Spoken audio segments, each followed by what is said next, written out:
Okay. Seems to be working. What does our desktop audio? Ah, it's muted. Of course it is.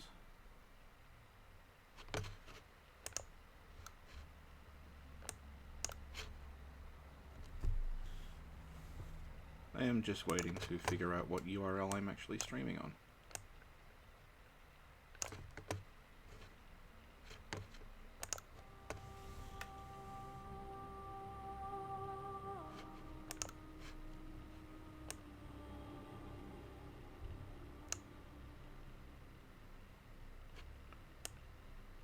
And hopefully you can actually hear me this time and hear the audio, because last time I'm not great at audio balancing live.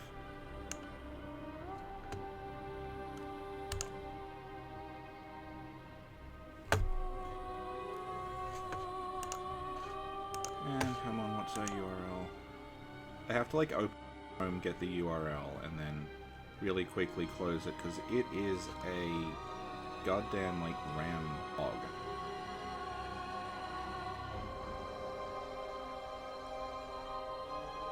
And it really screws with the Elgato and OBS if it's open. It's like kind of the grinding engines of eternity as Chrome attempts to refresh YouTube. Come on, you can do it! You can do it, little computer.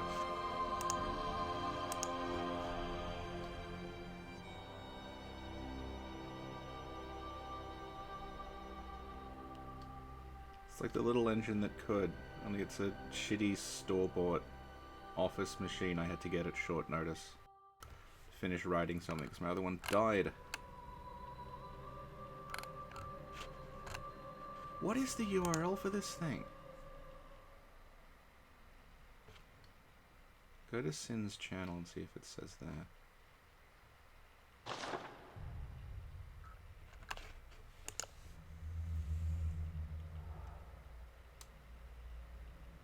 Apologies, everyone.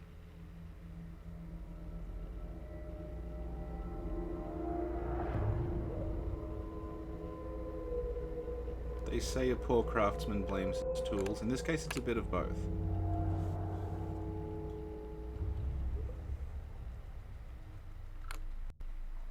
No, it's just not telling me what the URL of this thing is.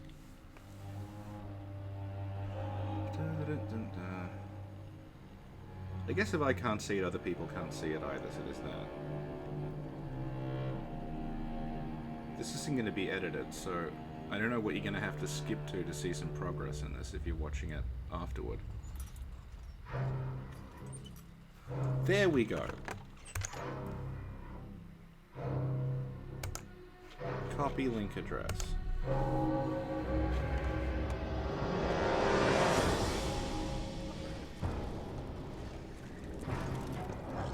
Sin has just messaged me to say she's going to sleep, so this will be solo, but Xenolalia has threatened to drop by later on.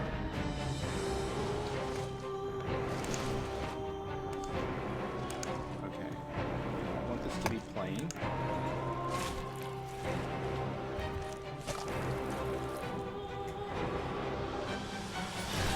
I've got to get this thing to go to Twitter before Chrome collapses into a black hole.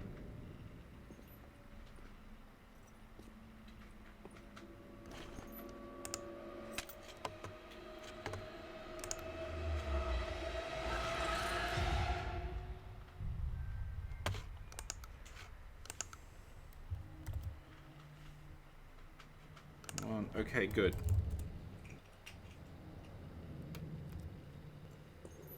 Timezone manipulation stream.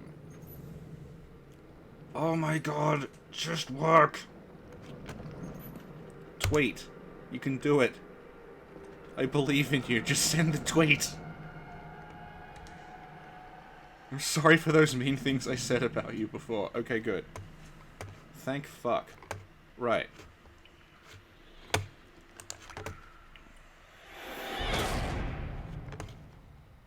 Okay.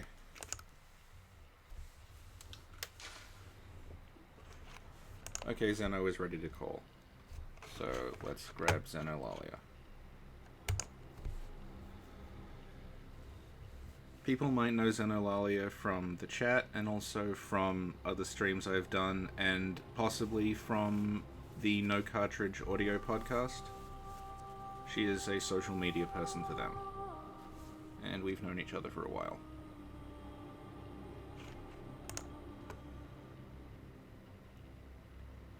Okay, good. I see Alhazred. I see Beautiful Baron at Tutu. Yeah, Beautiful Baron at Tutu bringing up the early enemy placement and stuff in the intro that's CG. There's a lot of stuff in that intro that's not in the game. And it does kind of clue you into, like, stuff that got changed and messed around with. I really need to turn the audio down because it's, like, piercing my eardrums. This is a, It's not that the audio is bad, but I think it's just, like, the sound card interacting with the headphones makes this just, like, hideous to listen to. It's like having a dentist's drill shoved in my eardrum. Hello? Hello? Hello. Zeno is here. Cool. Sorry, I joined at first, and, all of my audio was, like, just mute. Oh, okay. Alright. So you have no idea why we're here today, I just messaged you like 5 minutes ago. And, you know, I'm excited to see some, sun movement, I think, is what's happening. Okay, so I'll wait for, like, a few more people to show. Okay, I've got 10 viewers, which I think is, like, as many as we're going to get, because this is a bad time for the Northern Hemisphere. So... I mean, the past year's been a bad time for the Northern Hemisphere. That's true. And the Southern. It's been a bad time all around. Okay, so... I will now... This is going to take a while to explain, so helpfully I made a little thing called Dr. Ritchie Explains Time Travel. So you can think of this as a lecture on how Bloodborne time travel works.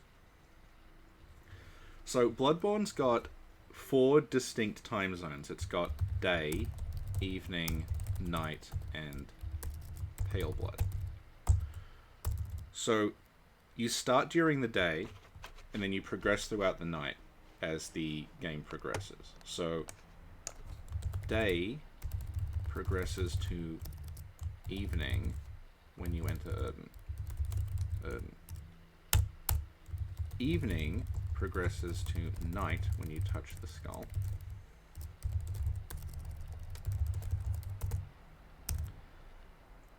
Night progresses to Paleblood when you meet Queen Yharnam.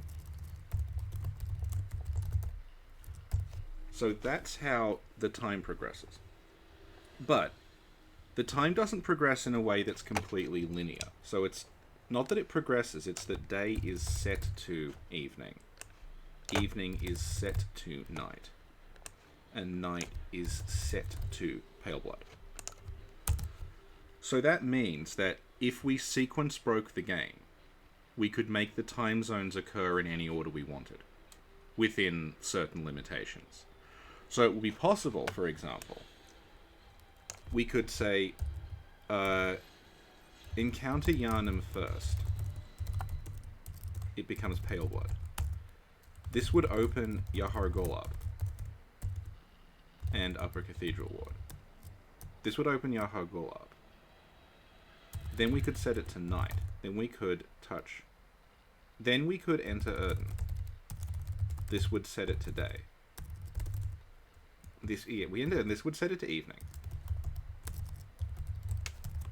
But the Yharnam lamps would still be open. Another thing we could do, for example, is we could encounter Yharnam, make it Paleblood. Because we're warped to Yharnam, which is in Cathedral Ward, we could then fight Amelia.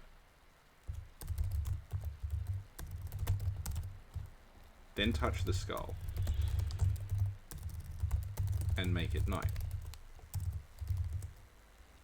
Then walk back to the clinic,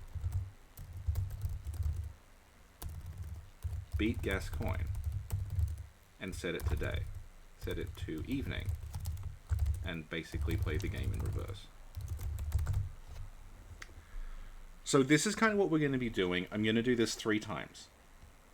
And I'm just going to show you 3 different kind of weird ways to play it. They create very, very interesting encounters. Like, I'll be showing off a time where you can fight multiple bosses at once later on. So, that's what we're going to do. How do you feel about this time travel experiment, Zeno?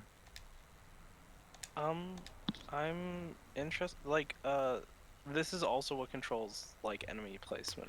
Yeah, it controls, like, what state the areas are in. And some areas don't have enemies for certain times of day, and others have, like, 2 different kinds, you can make them overlap. So we'll be having, like, multiple boss encounters simultaneously and stuff as we go through this. Yeah, I'm, like, interested, like, is there a way you could, like, soft lock doing this, basically? Yeah, you can. I actually soft lock. I practiced last night soft lock myself a few times. Because you can, if you go to Yharnam and then reset the time, the gate shuts again, and you can't get to Mikolash. So that you just can't progress. Very cool. Yeah, so we're here in Yosefka's clinic with my new time-traveling hunter I made. I'd never made a hunter with sunglasses before. I put them on and thought, okay, she looks like she means business. This is who we're using. This is a new game. It's not New Game Plus. I have 723,155 echoes. But it's still the day. So, like, no bosses have been beaten here. Gilbert's still up there, like... But I managed to open the gate.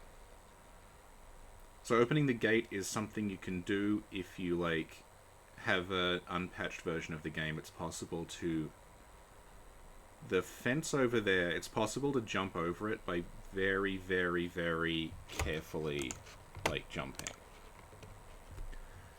And that basically lets you into the cavern that leads to Forbidden Woods before you're supposed to do it. And because, as I was saying, like, the time of day is just controlled by the last thing you did. So if we go down here and we beat Rom, we'll go directly from the day to the Paleblood phase. Nothing else in between will have happened. Oh, is that the same jump that, like, speedrunners used to use? Yeah, they patched it out, but because I have... like an original copy on disk, I can install it and then just not download the patch.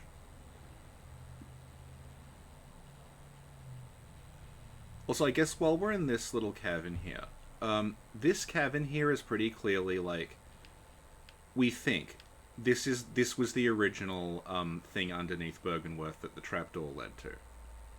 And they hacked it in half, and half of it ended up under the clinic, and the other half became the Altar of Despair. Because if you line up this and the Altar of Despair, they just straight up look like the same location. They have slightly different lighting, but other than that... Like... Ooh, sorry, my headphones just fell out because the cat is attacking them.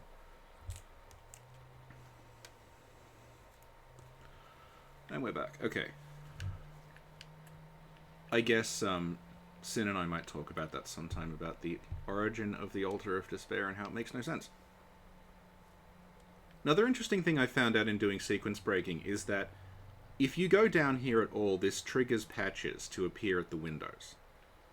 But it doesn't trigger Eileen to progress her quest. Eileen's quest will only trigger once you're out here and you see the Forbidden Woods title card. So, like, at this point, if I go back to Yharnam, Eileen will still be there. But once I trigger that title card... there, Eileen is now lost, so we will not be seeing Eileen again on this playthrough. But I will be resetting and reloading because I've got cloud saves. That's how we're going to do this. So we're going to head to Shadows of Yharnam. We're going to have to fight the Shadows of Yharnam and Rom 3 times during this. Shadows of Yharnam's pretty easy. Rom, even at my massively inflated level, can still screw me over. She is, like, there's so many variables. You just get swamped by spiders. It either goes very, very quickly or it drags on forever and you die. So you'll notice, like, this is new game. I have, oh sorry, Zeno just said that she got a phone call, so I'll just talk to you beautiful people in the chat while she's gone. Version 1.0, as well as the fence jump glitch, has a glitch that let you duplicate items. So what I did was, after I did the fence jump glitch, you will remember that there is a Frenzied Coldblood 7 in that cave with the giants. So I used the Frenzied Coldblood 7, duplicated it just over and over and over again. And so, like, I could very easily get 99 of them. Use 99 of those, it's about 200,000 echoes, I think. So I spent about an hour just duping Coldblood 7 over and over again, and then using it. So this character is level, I think... What level is she? She's level 210. So, I want to say nothing can kill us. That's mostly true, but once we get to Rom, like, Rom can be a real pain because there's just so many variables and those fucking spiders. The spiders still do massive amounts of damage with their drop attack, to the point where I'm wondering if that drop attack is like, coded to ignore defense or something, because, like, this character can withstand about, like, 10 consecutive hits from Gascoigne without flinching, but a single spider dropping on her removes about 2/3 of her health.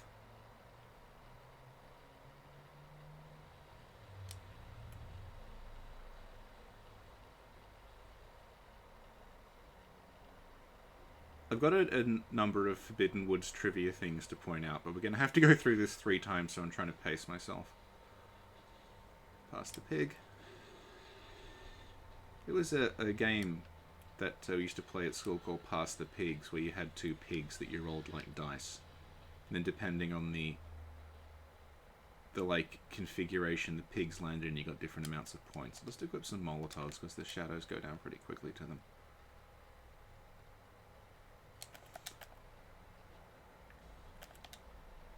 And that's a bad miss.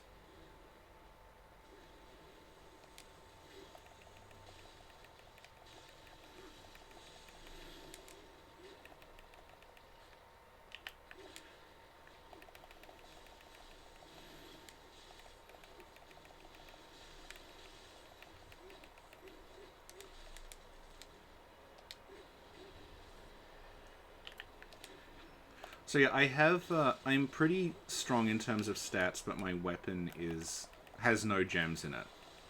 Because I haven't beaten Gascoigne at this point, so I don't have the gem workshop tool.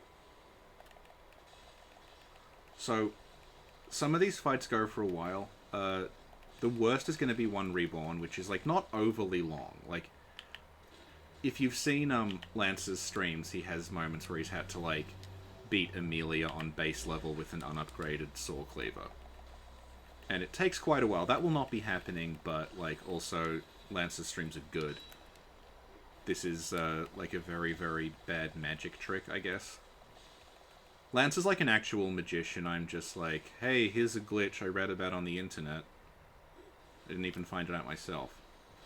I technically found out about the patches Eileen triggers myself, because I was researching this for meth, and I don't think anyone else has documented those, but also it's completely irrelevant unless you're doing what I'm doing now.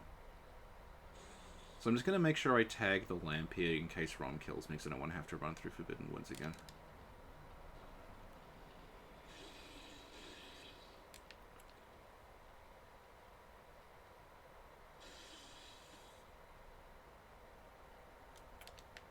And yeah, I guess, like, if you have speaking of Lance, like, you will know at this point, a lot of Byrgenwerth got removed. There was no lake originally. That was another part of the campus.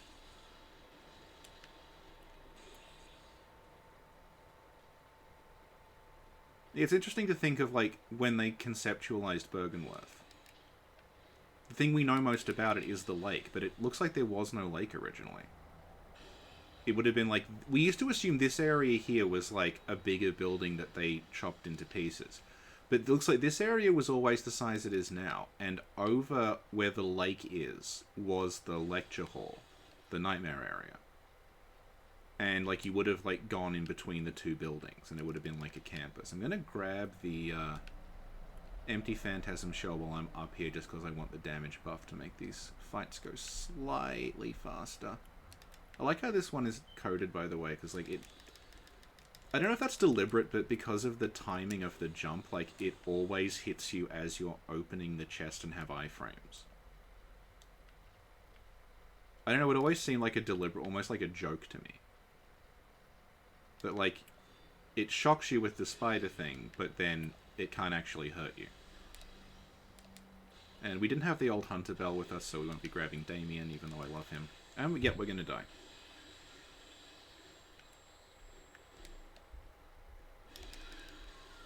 So it's a good thing I tagged that lantern. Also, yeah, I can't see the chat because Chrome is a gigantic, like, RAM hog. So if I try to have the YouTube thing and OBS and Elgato open at once, it just, like, stammers into oblivion. And Sin is still on holiday, so she's not here. And I have Xenolalia with me, but she just got a phone call, so I will wait for her to come back.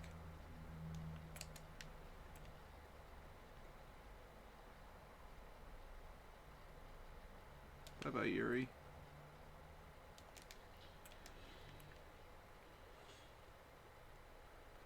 And it doesn't show. This is interesting because, like, this area is actually underneath.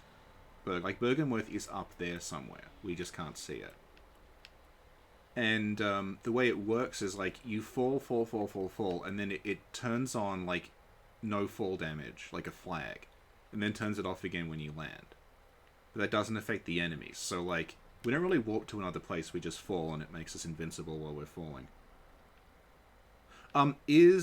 Okay, Beautiful Bear is asking, Xenolia's messaging me, about the times with the Burning Workshop. Is that a time zone thing? Yeah, it is a time zone thing. It's the final time zone after the... Although, we could test that, because we could beat the Wet Nurse, and then reset the time, and see if that... Oh, let's try that. Oh, okay, this could go on for a while. Okay. So, hi Rom. I really like Rom as a character. I like what she represents. I like the shift in, like, narrative style that accompanies the appearance of Rom. I am pro-Rom on a lot of levels, but I hate this boss fight. It's horrible. There's so many... Like, I am a big fan of, random shit happening in games to, like, add an element of dynamism to them, but in this case the random shit that happens is just a fuck ton of spiders. So it's not exactly like, oh, what an ever-shifting dynamic encounter this is. It's just like, oh good, more spiders. What side will they be on? Who knows? See, I'm level 210. You can see Rom is still, like, doing a huge amount of damage. Those spiders that drop attack just, like, destroys me. Okay. It's gonna be fine. It's gonna be fine. Boom.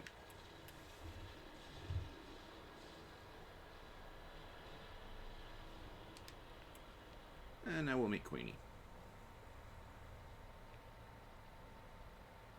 So, when we left Yharnam, we hadn't beaten Gascoigne, hadn't beaten Amelia, hadn't touched the skull. It was evening. No, it was day. Sorry, it's day. Day and evening look very similar. So, when we encounter Yharnam, the game's just like, it doesn't progress time in a linear way. It's just like, okay, I guess it's the Red Moon now. Yep, that seems to be it. So, just skip the cutscene. And it teleports us straight to...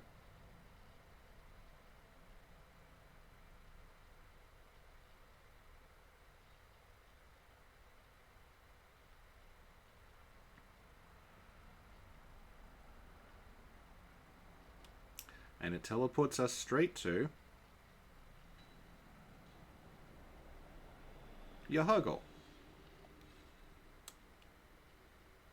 So far this is pretty... We've basically just skipped the middle of the game and gone straight to endgame. So, you imagine you were just watching this sped up, like, alright, nothing has really changed, but... Keep, you know, something is going to happen, I promise. So now, to make this work, we have to beat the One Reborn. Which is kind of a pain. Because of the way that Yharnam is structured, if we want to explore it during the evening or the night. we have to have tagged the lantern in Advent Plaza. Because the gate shuts again. And there's no way to reopen it. I forget what One Reborn's weak to. I'll just use bolt paper, because why not? By the way, the shortcut I just took there, I did not know about that for 3 years. It just never occurred to me to walk off that part of the, wall.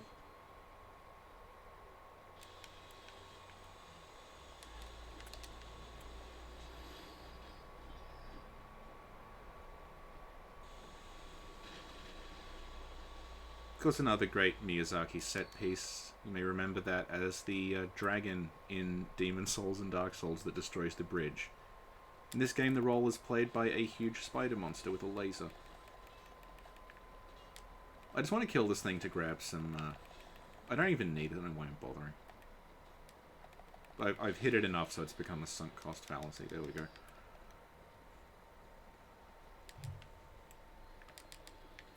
Thought I might land on the dog, that's sometimes funny.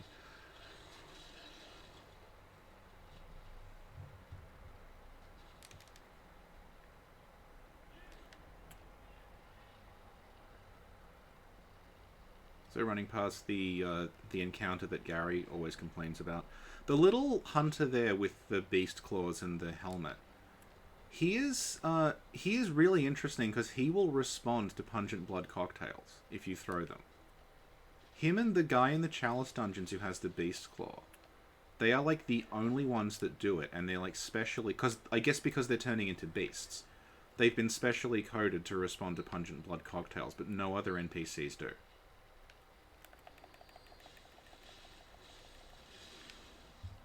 And you're probably thinking, like, did they do that in the DLC then? Because there's, like, Transformed Hunter in the Nightmare. They don't. They just did it for the base game. And then when you encounter this hunter who is fully like a beast in the Nightmare, he just ignores them.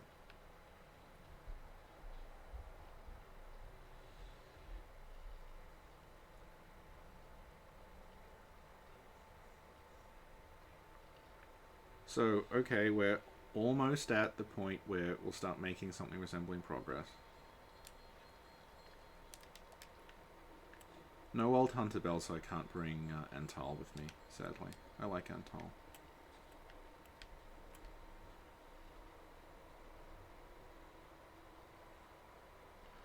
So I will take out the maidens at the top, just so we don't have, in case he gets too buffed and we have to do this again.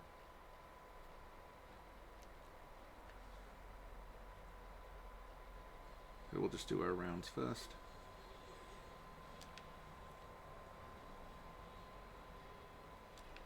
So if anyone's thinking, hey, this looks a lot like Tower Knight from Demon Souls, you are not wrong.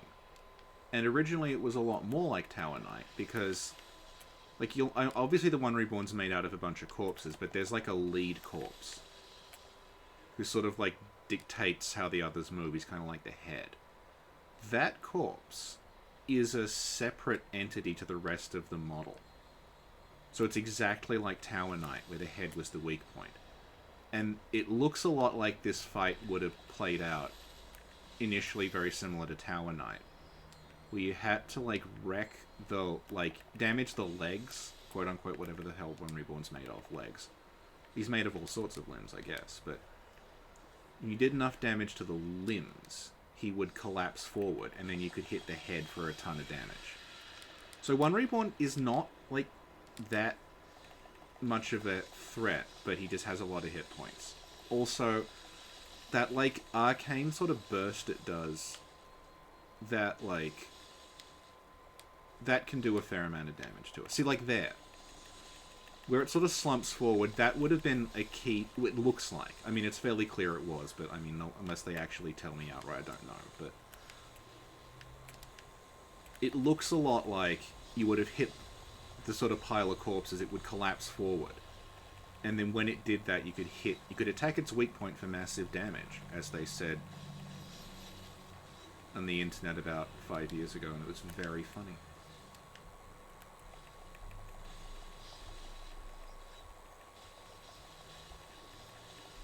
We only have to do this part once, it's fine. Where is that other Bell Maiden? God, she's still up there? Ah.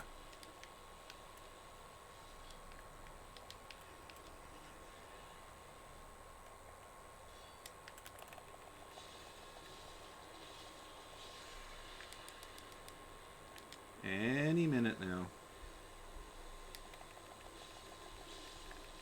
This is quite tedious, but once we start fighting like Gascoigne and the Cleric Beast, you will see. They go down extremely quickly. Okay, just...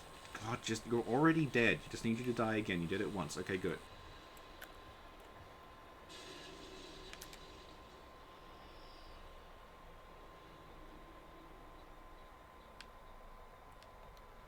Alright, now we gotta tag the lantern, and we can start screwing with the time zones.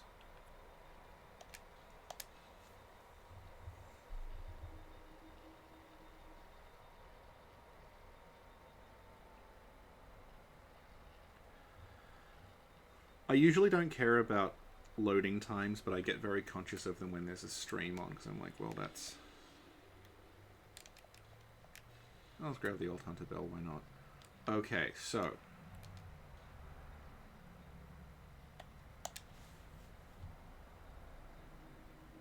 let's go meet Gilbert, who is now transformed.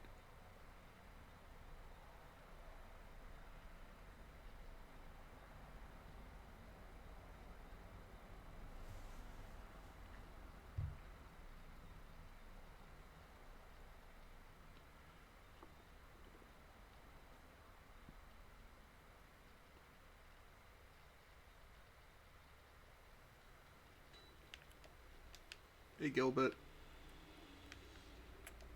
So we don't want to kill Gilbert yet. Zeno just sent me a bunch of messages, but as this game has no pause thing, I can't really read them. So I will address them later on. So we are now in the Paleblood phase. Got a load of that sky. And let's go take on Gascoigne.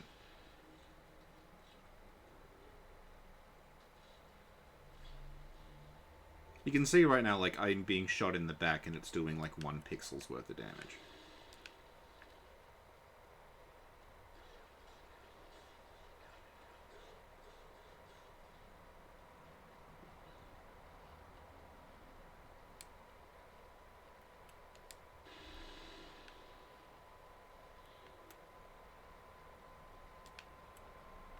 Now, I promise this is the longest one we're going to have to do. Actually, no, the third part might be longer, but nevertheless, like... we don't have to fight the One Reborn again, it's fine. But we may have to fight, say, Amelia and Eileen at once. That's at least funny to watch, so...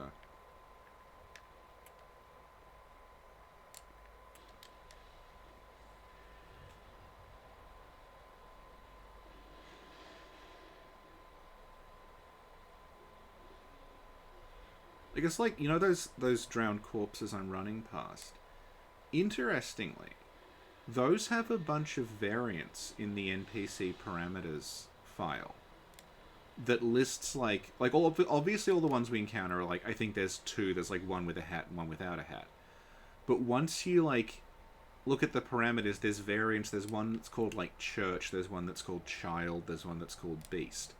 And when I see, like, Child and Beast, I'm wondering if, like, that's something to do with Erden Chapel survivors, because you've got, like, there's the beggar you can send there, there's Adela, and there's Gascoigne's daughter. So I'm wondering if maybe, like, at some point there's gonna be another part where they, like, turned into, like, those corpse things, like they drowned on the way or something. Anyway,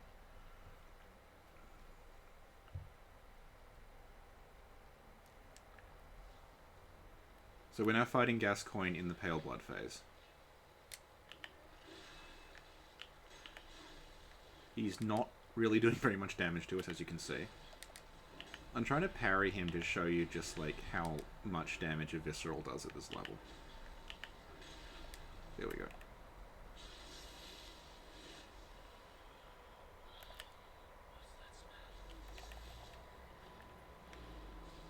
Bye-bye, Gascoigne.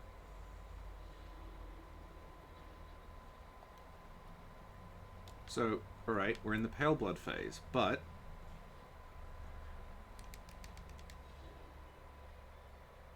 once we go through here...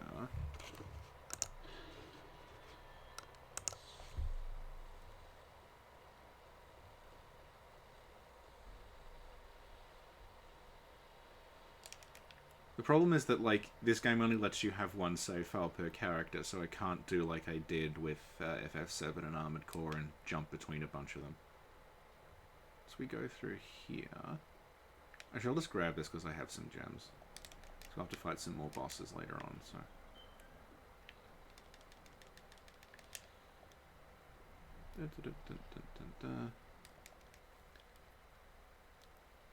So when Erdene Chapel loads, the game gets slightly confused, because, like, the skybox is there, but the entities sort of haven't been reset. So even though we have 14 insight, and it's now evening, the amygdala should still be there.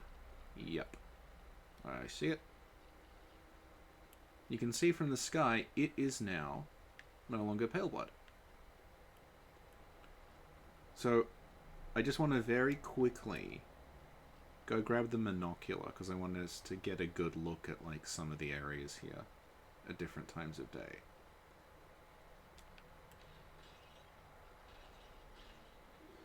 Also see there, the giant was asleep. Usually at this time of day the giant's patrolling, but you can see the one over on in the plaza there is asleep as well. Those start off patrolling, then when night falls they go to sleep. And because we've been screwing with the time, the game is kind of confused about should they be asleep or not. So even though it's evening, they're behaving like it's night. Anyway, now we have the monocular. It's only taken us 37 minutes, but we can go visit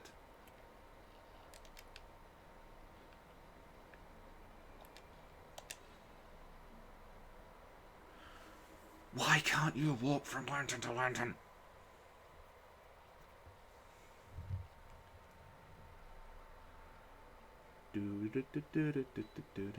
Yep. So, still active, and we can go to Yharnam during the evening.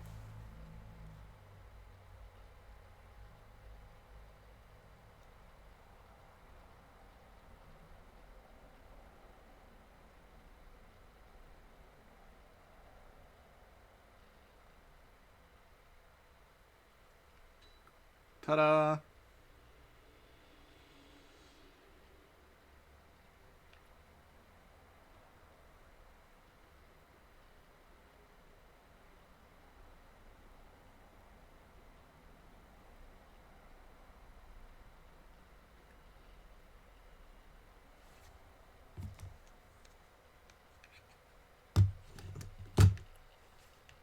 So that is Yharnam at evening. And, because again the game is kind of confused about what just happened, the amygdala aren't here and the enemies aren't here. So I might just grab the monocular. We can just take a look at this place, because you don't normally see it at this time of day. The items are still here. But I'll show you, like, when we get to the main street area, that will have reset as though it's still the evening.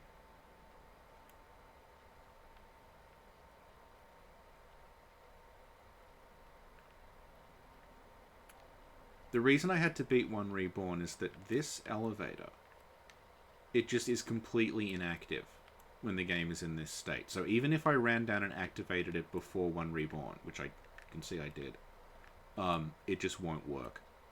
The bath teleports also don't work. Hey, Hello. Rich, I'm back.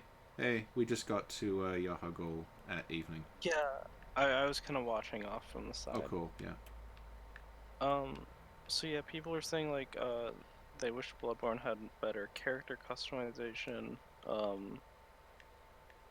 People saying when you can't read the chat is the prime time for them to, compliment you.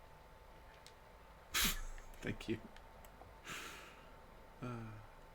I was actually gonna ask, does, getting, like, taken by the Snatcher guys necessitate a time change?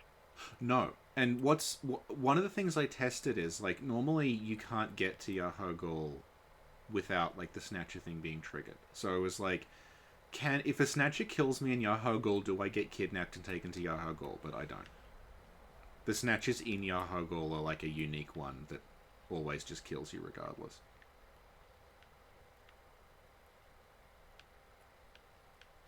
See, Yharnam's like a pretty complicated area. Thing is, everyone just kind of runs through it because they're trying not to be, understandably not be zapped by laser spiders or shot by infinitely respawning snipers. Yeah, it's like, okay, we're actually safe now. Like, there's nothing that can kill us. We can just wander around happily. And if you followed Sin and I's Notes of Bloodborne series, I believe this is the note that led to the creation of the Spark Hunter robot. It's a really good series. I don't remember most of it. It's like the Reborn thing where it was all done in like one gigantic batch and then released like a couple of notes at a time. So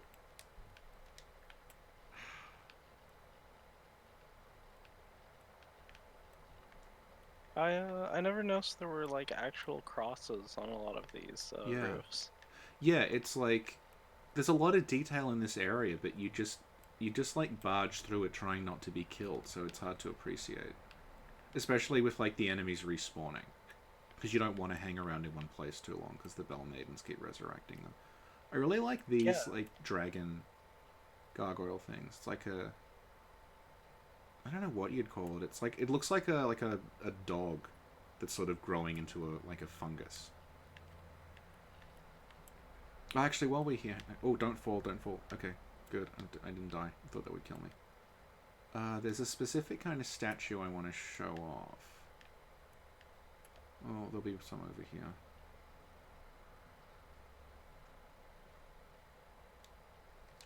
Okay, these statues here. Actually, no, it's not those ones. I'm an idiot. It's another one. Gosh, Richard, not memorizing every statue place. Amateur. So, like, the statues that look like giant lumps of, like, flesh. They look a lot more, like, organic than the other statues around here. And it's something that, like, I'd always been curious about. Because you have, like, things that are obviously statues, and then you just got, like, whatever the hell this is. This just, like, lump of twisted flesh with, like, arms and legs sticking out of it. That's because those used to be, like, living things. Like, those are, like, not an enemy. They're, like, an entity that exists in the game. And they've made the statue by just turning off its animation and giving it a brick texture. They kind of look like that one enemy in Sekiro, actually. Yeah, they were gonna be, it looks like, in Nightmare of Mensis. They were gonna be, like, people who had, like, frenzied and, like, partially transformed. That's why they're doing that, like, praying pose. They're, like, praying to the Great Ones. And they're, like, unsuccessful attempts at becoming them. And they're like the dragon of the tree or whatever. Yeah. And like the mob fight. Yeah, and those cages in Mensis, they were gonna have little versions of those in them, like I guess like prisoners or monks or something, who were praying in the cages and they like turned into these masses of flesh. And that was the original purpose of all those cages in Mensis that are now just sort of there. That makes sense, because there's like the jailer enemies. Yeah, and they're literally called jailers. Like internally, the like fat Thumerians in the armor, they're called jailers. Which I guess like it sort of fits like with Yharnam, because Yharnam's like a prison. Mensis put all these people in a prison, use them to summon the Great Ones, and then Mensis end up in like this warped prison, as the prisoners of these other things that were there.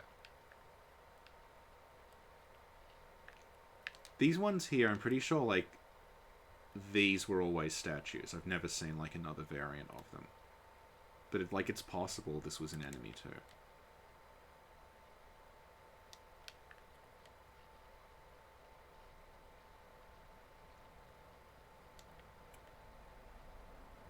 So yeah, no enemies are all switched off. There's some nice mist effects on the ground here, which, like, I'm only now appreciating. Here's a good look at the skyline. A lot of those buildings, like, they're not like, the further away ones aren't 3D at all. They're like a still image of a 3D model that they just shove in the background to give the illusion that looks. If you zoom in really far, it kind of looks like Paper Mario. If you go through here, statues are back. And the items have respawned. So it's like reset the whole area. Problem with resetting the area is that the gate is also shut now. So we can't get back into Advent Plaza. So that's why I killed One Reborn before. Let's just get rid of this pig. I'm doing this because one of the projects Meph wanted to do for the wiki was like all time zone changes. And I got kind of curious about like, well, what are all the time zone changes? So, oh, the pig must have killed the witch. So I got a bunch of blood echoes, and I was, oh yeah, the pig ran into the eye collector when she ran past. So, will this lantern work? Is the question. Oh, yeah, okay, this is interesting. This happened the other time. You get this, like, weird... You just get, like, a dot, and the lantern does not work. But it's still there. It still looks like it can work. So, it's just, Hunter's Mark back. Do I have any? I don't have any Hunter's Marks. Okay, I was going to have to lose our echoes, whatever. And this time I'll warp to Advent Plaza.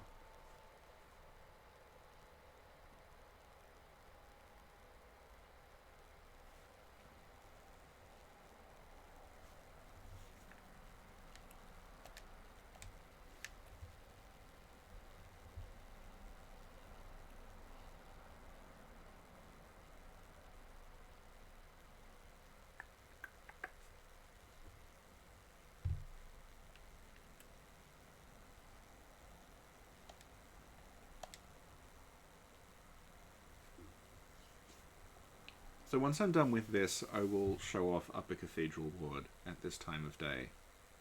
It's a lot... Well, it's both more and less interesting. So it gets weird, but in a sort of, oh, that's neat, but also not that interesting to look at kind of way. So we are now in Advent Plaza, but it is evening. Here's some more of those statues I was talking about. The way that they've got those, like, tarps over them. Like, that's because I think it was meant to be like the torn robes of the people who were meditating. But yeah, that's why these things all just look like a petrified tumor. It's because they kind of are.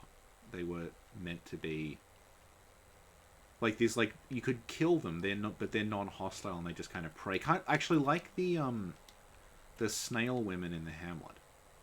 You know, when you're about to encounter Cos and they're all just kind of lined up praying.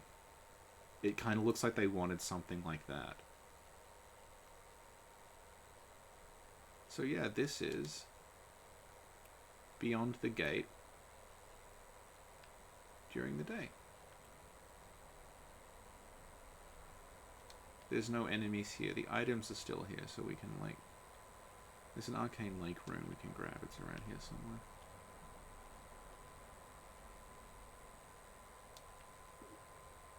There it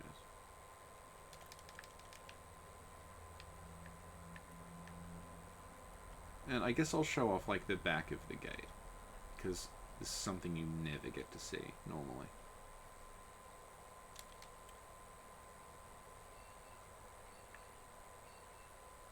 What a beautiful gate. We were denied this. So we could, if we wanted, beat Amelia and reset it to night, but you get the picture. Like, we could also see this with the night skybox.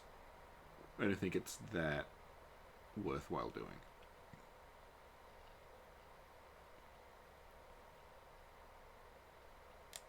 Yeah, we get a very nice, like, outline of the little place Mikolash was meditating. You can see it at, like, sunset. It's lovely. Okay, so we're going to have to go to Upper Cathedral Ward now. which unfortunately means we're going to have to go and do the entire of Old Yharnam. But luckily, we're level 210. So this is not going to take long. Basically just make a beeline for the Bloodstarved Beast, kill it. Does not take very long.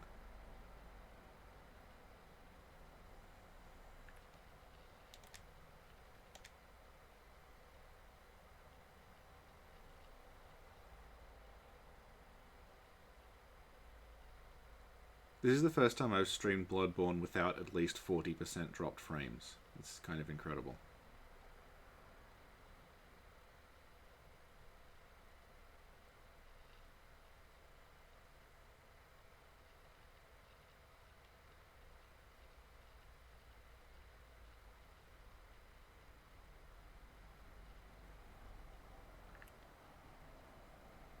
Are you still there, Zeno?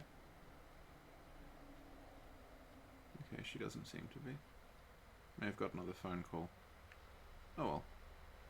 See, this is obviously like... we're not going to see anything new for a bit, because we're just going to have to head to Old Yharnam. Because we shifted the time zones, Alfred has moved. Like, the NPCs and the time zones are kind of handled separately, so... Alfred is kind of removed from the world, from what I can tell, by doing this. And Eileen is as well, but we're going to do this a couple of times, and you can manipulate Eileen's position in interesting ways. And it can lead to a very interesting boss fight, which I will show off. That is a total mess, because the game is not expecting it to happen.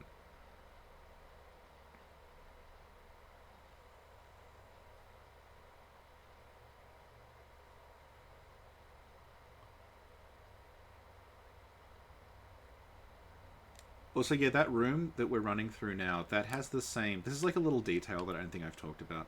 That's got the same urns that are in Erden Chapel and everywhere else that are like, this is how you keep the beasts away with the incense. And the urns there, they're all empty, because they must have run out of incense before this whole thing went down. So it's one of those, like, interesting little details. Also, he didn't follow us? No, they didn't. Okay.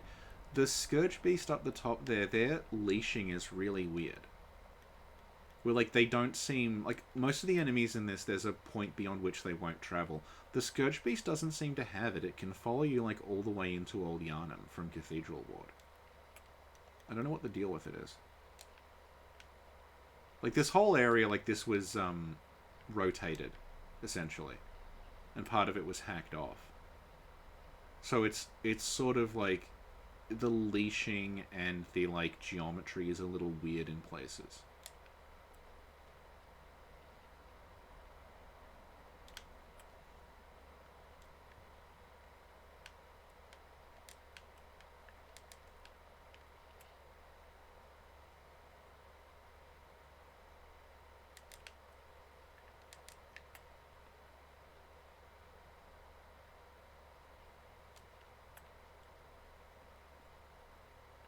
There's another part I'll show you where, like, I kind of always suspected there was something beyond a wall, and it turned out that there is.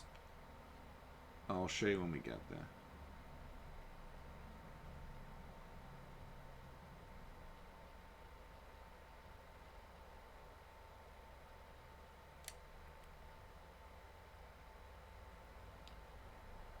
Hang on, jump scare in 3, 2, 1.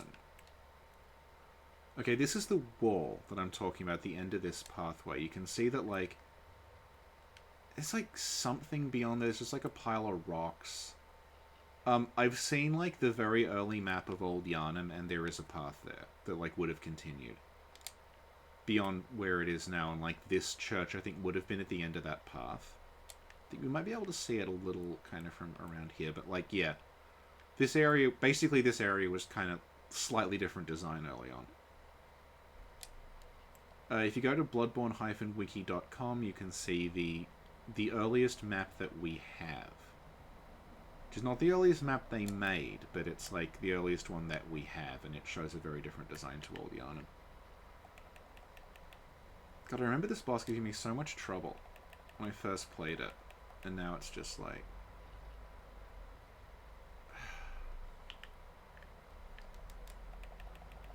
Having said that, Hey, I'm sure I it'll just kill me. had to Oh, hey. fix. That's cool. We're just beating Bloodstarved Beast to trigger the door to open in Urban Chapel. Someone was asking you if there were any pleasant surprises or unexpected discoveries from shaman blading everything. The eye collectors are immune to it. I can tell you that.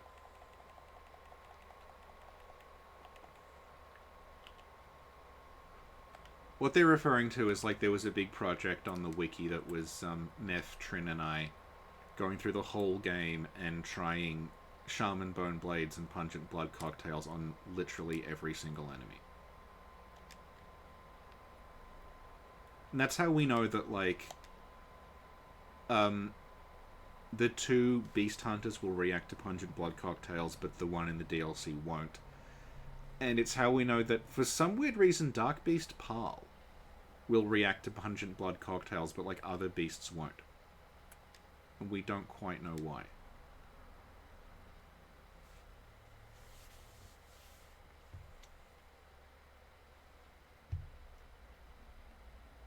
So we're coming on an hour. This is about to end. And then when this is done, I will restore from the cloud, and I'll show off some other stuff we can do if we do the time zones in a different order.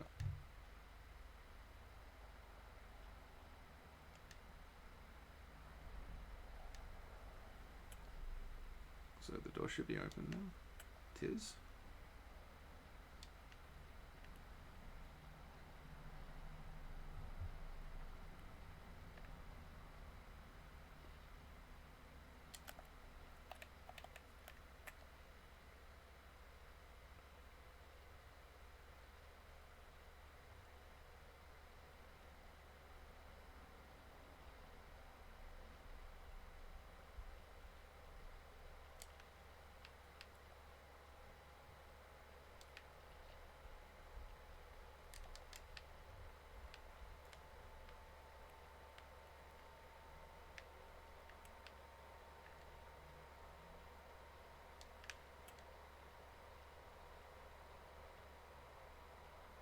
Alright, we're almost there.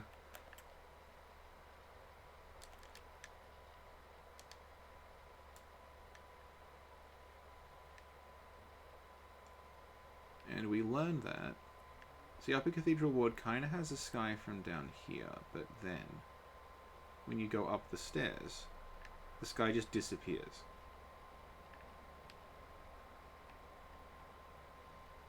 So it tries to load a sky, but it doesn't have any skies other than Paleblood.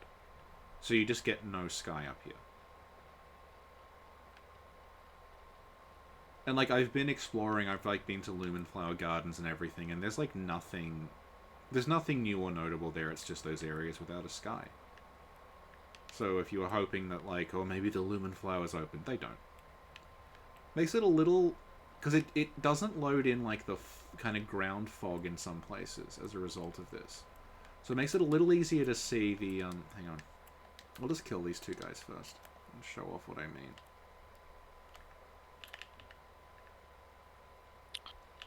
Just a few people in chat are talking about the new vampire game and like World of Darkness in general. Yeah. You a fan of? I have not played. I have a story about it, actually. I used to play D&D in high school, and then my D&D group wanted to do a campaign where everyone was a vampire, and it was really, really unbalanced. And I was the DM, and I complained about it. So then they all, like, went and played vampire without me, thinking I just was prejudiced against vampires rather than the balance issues they create in D&D. So here is what I mean. What I'm pointing at right now, if you've been following what Lance has done, that there is the bottom of an elevator that went from Lumenflower Gardens downward. And you can see, like, this is the Grand Cathedral, but there is, like, a massive gap right here that is filled in-game. Like, this is the way, if you were going from the cathedral to Yharnam, you'd run along here. And Yharnam would be over there. But you can see, because this is, like, an earlier model, there's a gap there, you can't possibly cross it, and that door to the elevator is still there. If we go back there, like, on foot, that's just filled in, there's some statues, and that part of the ground's filled in. So you can just about see, like, the original layout of that area. Like, you would have gone around there, and instead of the round plaza, there's something else, and there's, like, stairs that go down. So that, yeah, that's like an early progression model. And they just, like, they updated the one that we actually visit, but not the distance one. So you can see a remnant of it there. So, I don't know what I want to show at this point, so let's get out of here. And abuse the PS Plus cloud save.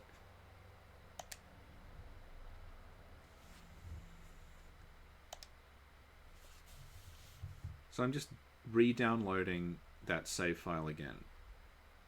So we'll be reset back to Yosefka's clinic.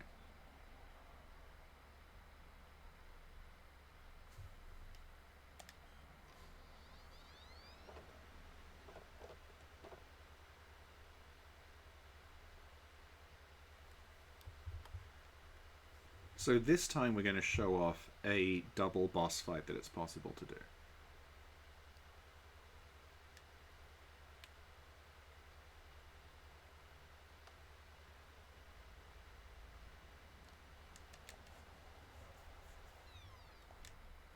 So we're going to have to kill the Shadows and Rom again, but we won't have to kill the One Reborn. We won't have to kill the Blood-Starved Beast. Hey, do you know if those, like, early, like, pre-patch loading screens were, like... Was it a thing where the tooltip loading screens were on the disc and they just weren't activated? Or did they actually, like, patch those in? I don't know. I've never looked into it. Because, like... I just really can't believe that their, like, original intent was just to have, like, the Bloodborne font for, like, 4 minutes. Yeah. Like, the one of the reasons so much was cut, and then I'm like, brackets, we think, we're reasonably sure, but unless someone tells us otherwise, we don't know, is that, like, stuff was cut because it was causing loading issues. So I think, like, maybe everything involving the loading was just, like, a total nightmare to get working at all. So they may not have actually had time to do the, like, loading screens properly at that point. Because, like, for the benefit of anyone who doesn't know, like, that door behind the... like, this is a good example of what I mean. The door behind the Cleric Beast that doesn't open. That originally did open. And, like, that area is called, like, Connecting Area Cathedral Ward Shortcut. So all the idea, like, when it came out, people were like, it's like the game is so hardcore that you beat a boss and there's a locked door and it's Miyazaki saying fuck you.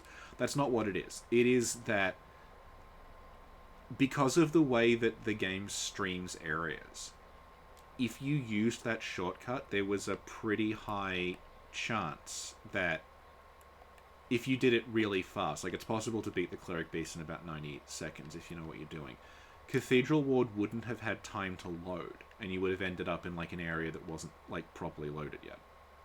So that's why that door doesn't open. It is entirely because they couldn't get the area to load properly. And, like, a lot of the game is kind of like that. Like, it has severe loading problems. If you play it unpatched, it has severe loading problems as well. Like, if you run from an area too quickly, you'll, like, the walls won't have loaded in and stuff like that. So, the point of that was I wanted to talk to Eileen, because I need to, like, trigger the beginning of Eileen's quest to do this. We don't need to trigger the end of it yet. So now we've got to go all the way back to Clinic. Actually, I can just use a Hunter's Mark. Fuck this.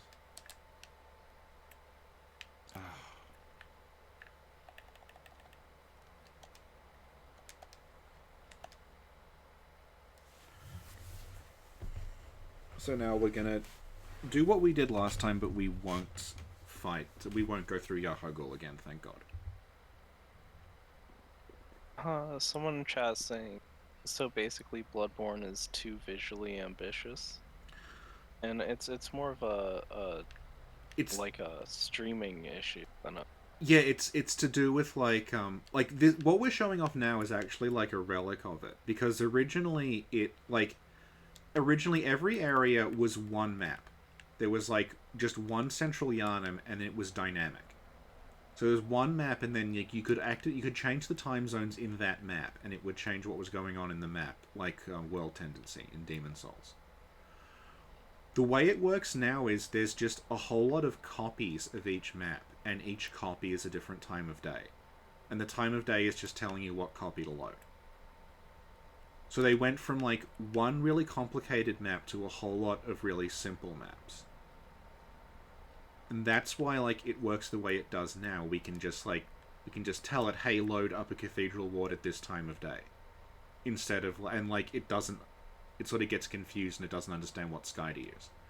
That probably wouldn't have happened early on, because early on there would have just been like one map that would have like reacted dynamically to the time of day. That's also why like the red moon only appears over Central Yharnam, because like initially, like you see the red moon descend over Byrgenwerth, and it's this really dramatic scene, and then you never see it again in Byrgenwerth. It's just like, okay, it's going to be night forever now. But like initially there would have been like a red moon state for like everywhere that it would have been able to switch between, but because of the way it works now, they only had time to make a red moon map for areas where it's like necessary for there to be a red moon. It's like the Yharnam areas have it, Old Yharnam doesn't, which is weird because that's where the red moon started. Like Hemwick only has like evening and night, but like that does react to the night, like you get the mad ones being summoned and everything. So if people weren't here at the start, like the reason I started looking into this is because we did a project for the Bloodborne wiki where we were looking at like the different time of day changes in every area, and I had to play through the game like 5 times in a row to document them all.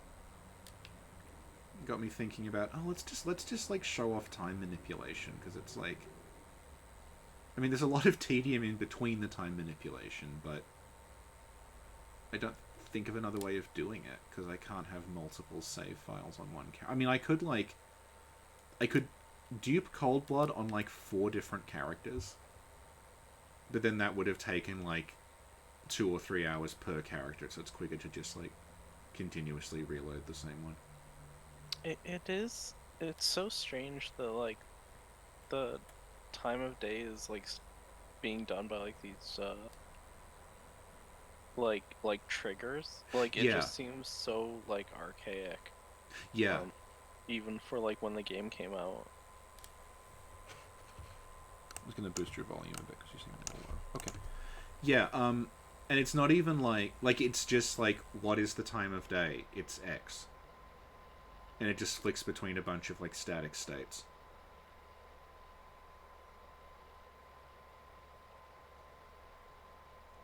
And if you've like, again, like Lance showed this off in the alpha, there's like a debug item that lets you change the time of day manually. So it would have been like World Tendency. And it kind of survives through the insight system. Like, I suspect a lot of the insight events may have been like repurposed to be time of day things. I don't really know. Oh, unrelated, but did you listen to the did you listen to Gary and Cole talk about Sunken Valley? Not yet. Um, Does Gary say it needs to have smaller and more focused areas? no, but they talk about how the gun fort is like one hallway. Yeah. And like I feel like that I really think that area was like they made a test area for like grappling between islands, and Right. it just was built up from that instead of top down. Right.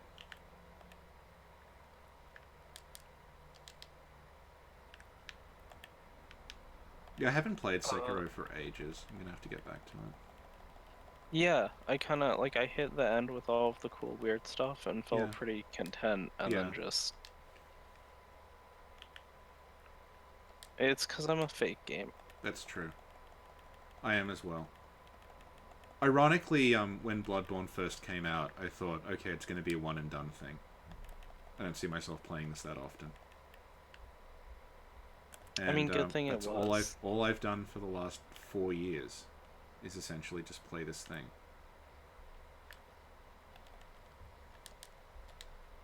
You know, you could have picked a lot of much worse games. That's true. Or gotten into Zelda randomizers. That's another thing I could have done. You could have gone to the Mega Man Maker. Yeah, that's true.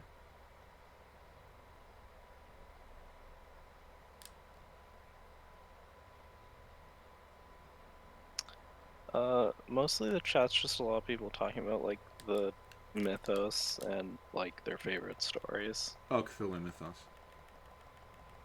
Or, like, Vampire, all that.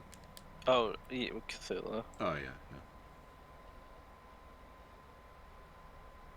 Yeah, I was gonna have Mal as my co-commentator, but she was busy, and she does a Lovecraft comic called Lovely Lovecraft. So we're gonna have her on to talk about the choir at some point when we can figure out a good time to do it, because she's in Italy. To figure out some, like, Italy, Canada, Australia ideal time zone. The Axis of Evil. True.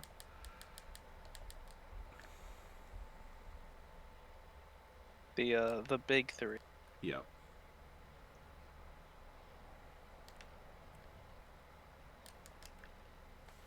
I don't know if Trev said this last time we were all talking, but he taught Rats in the Walls Yeah. one of his Oh, cool. classes, Yeah. and he was like, it was my first time reading it, and so I didn't really know what to expect.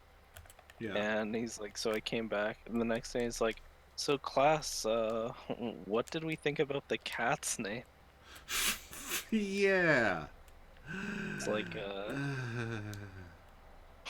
like let's get this incredibly like awful thing out of us. Yeah.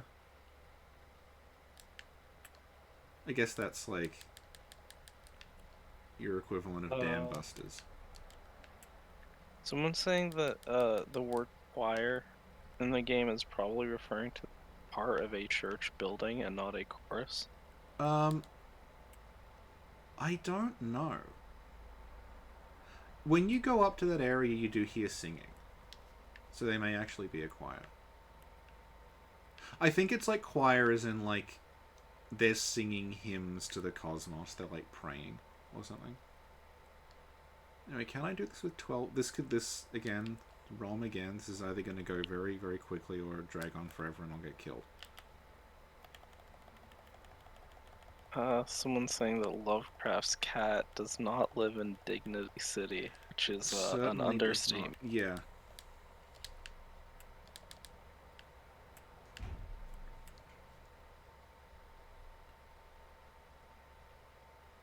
Rich, you have like 50 people watching. Oh, wow. That's more than we normally get. We normally get about 30. I thought no one was going to come because it's like a bad time zone for North America. But, thanks to everyone who's here.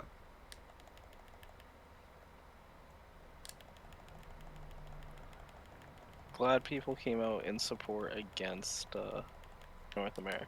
Yeah, valid.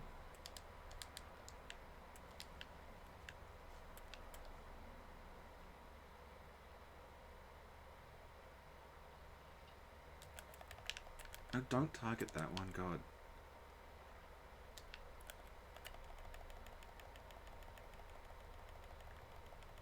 The thing about Rom is, like, clearly Miyazaki really liked the Phalanx boss from Demon Souls, and then he was, like, sort of wasted on, like, being the first boss who no one ever dies to. What if I made that boss fucking insufferable? Someone's saying that it's because it's so late. It's morning in Europe, and everyone Oh, just that's woke right. up. Hang on, I've got check time on here because of having to do stuff with math. It is, yeah, it's like 9 a.m. in Europe. Okay, cool. I thought you had check time because that's the canon Bloodborne time. Oh, that's true actually.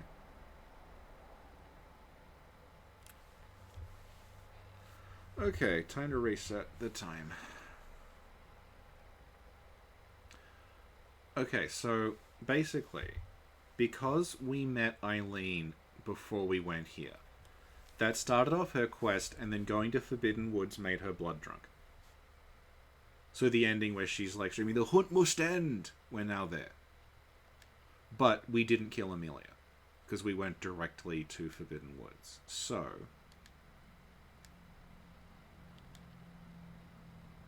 Someone's saying to ask you if you've considered doing a cosplay build in the Souls games, and if so, what would you try to do? I've not really tried doing cosplay builds in Souls.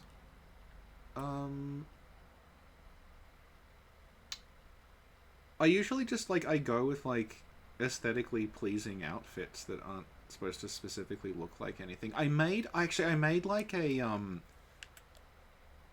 she kind of looked like a Viking, like, opera singer lady. She had, it was Dusk's dress, but with Vamos the blacksmith's, like, Viking helmet and a big spear. She kind of looked like Nighty Night Bugs. No, like What's Opera Doc. Kind of like kill the wabbit, kill the wabbit, kill the wabbit. Okay, so we are in the Paleblood state. The guards are not here anymore, and there'll be a surprise in the chapel, but I just want to, like, refill my blood vials because I don't want this to drag on for too long. I mean, when can we expect a playthrough with you as your favorite character? What, Laddersmith Gilligan? Yeah. Well, I feel like that's what Death Stranding is going to be. There's an awful lot of ladders Oh, in true. there. Yeah, they finally listened to me.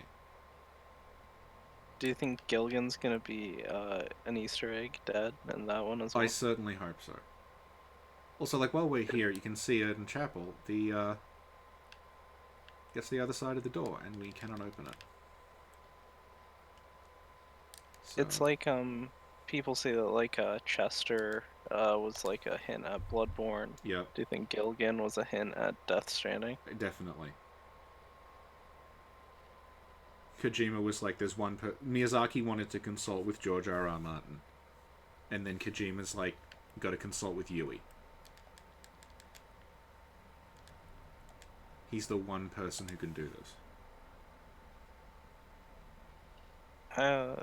Like ladders underrepresented as like abilities in games. Yeah, I'm thinking, like, maybe a boy in his blob.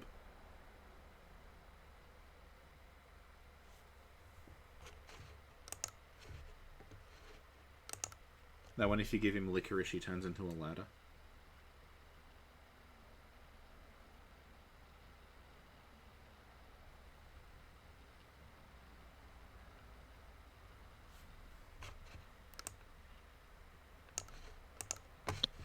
I just realized I had the game muted. Don't worry, I was talking throughout it.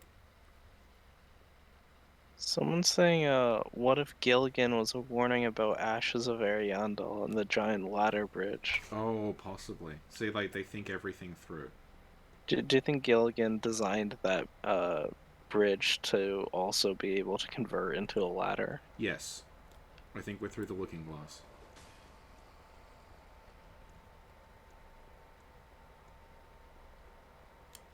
Oh yeah, someone bring up the concept art for the ladder mimic.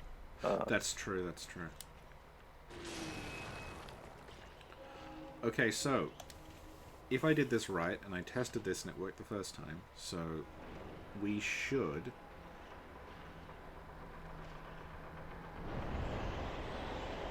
Eileen should be in here. Okay, good. So we are in We're in the Grand Cathedral, and you can see, I didn't grab the monocular this time, but you can see Eileen in the distance by the altar. And Amelia's not there. I never noticed that the two statues of the Amygdala on the outside of the door are holding torches. Yeah, yeah. They use it in Upper Cathedral Ward's got a similar one, I think. So Eileen is... So because we went forward... We met Eileen, then went forward to Paleblood. It triggered Eileen to appear in the chapel. So let's see what happens when we approach Eileen.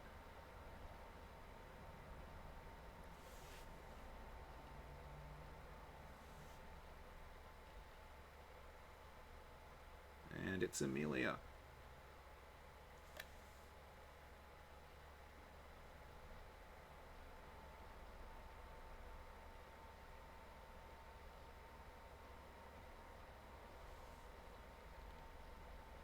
Oh, sorry, someone in chat is saying that, because of your videos, they were able to do a 9-month-long Call of Cthulhu RPG on Bloodborne. Nice, thank you. They just finished it up, and good. just want to say thank you. Oh, well, thank you very much for appreciating the work we put into them.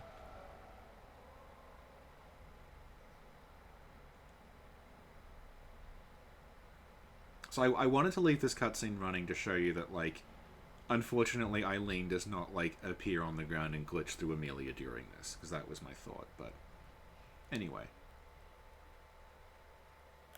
We are now fighting Amelia and Eileen at the same time.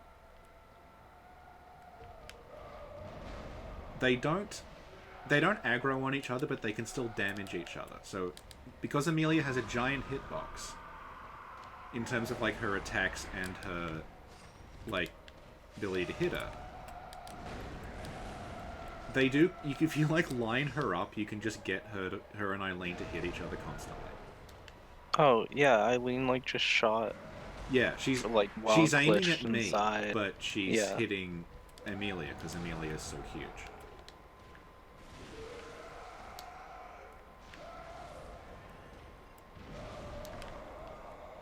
Someone's asking how... Oh, it's because, Richard is playing on the unpatched version, and you can skip, from the beginning of the game technically, to Forgotten Woods. I did the skip on the unpatched version and then patched it.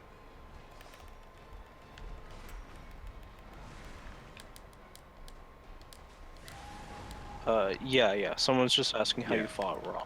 Yeah. Someone asking if you could get the Bloody Crow in here at the same time You as can, well. that's what I'll be doing after this. The you can Master. get Bloody Crow and Amelia together, or Amelia and Eileen. But you can't... unfortunately, there's no way that I'm aware of to get Bloody Crow and Eileen fighting you at the same time.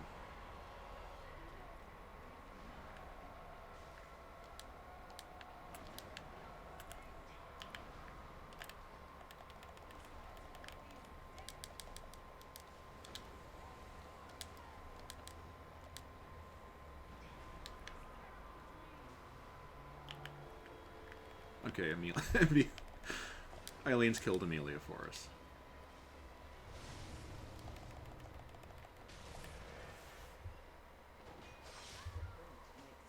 Okay, so Amelia, Eileen technically the victor. So Eileen's just gonna stay here, and we can, like, run up and trigger the skull, because Amelia's dead. But I think we've seen enough of that, so we will now attempt... Hang on. Oh no. Forgot to press download. Okay. We're now going to attempt to do that with the Bloody Crow. It takes slightly longer. But we're running on an hour and a half, so we should be fine.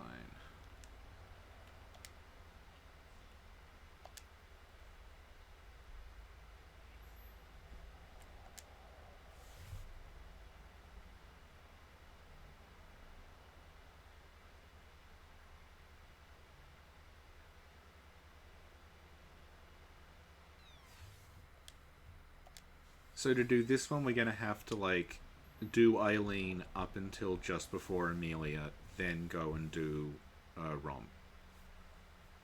So you'll be able to see me fight Cleric Beast and Gascoigne on a ridiculously overpowered character.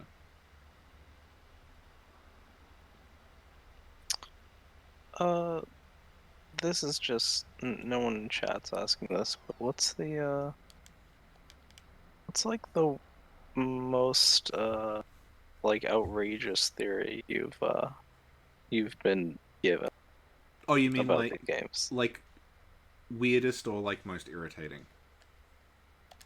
I guess weirdest. Well, one that I see a lot is like that Yosefka, like, there is no imposter, that she's like Jekyll and Hyde, and she shifts at night, and it's like they're clearly two different people, and the credits literally call one of them imposter. So I don't know where that started. I guess like we're past the point where like really like obnoxious. I mean like obnoxious in terms of like what people say, like not like the tone that they're delivered in, not the ideas behind them, but like there were people who were really, really obsessed with like the red moon was an actual lunar eclipse. Rather than like what it very obviously is, which is some like eldritch ritual. So they thought that like when the red moon descends, that's just like the lunar eclipse that happens every couple of months. And then they get really defensive and angry if you point it out that like, no, the whole point is like it's this ritual they're conducting to summon the red moon, which is not a normal thing. And they go, well, fuck you, it's not supposed to make sense. Actually, the most annoying theory is anything involving a variation on the sentence, it's Lovecraftian, it's not supposed to make sense. Which I think demonstrates a failure to grasp what Lovecraft was doing.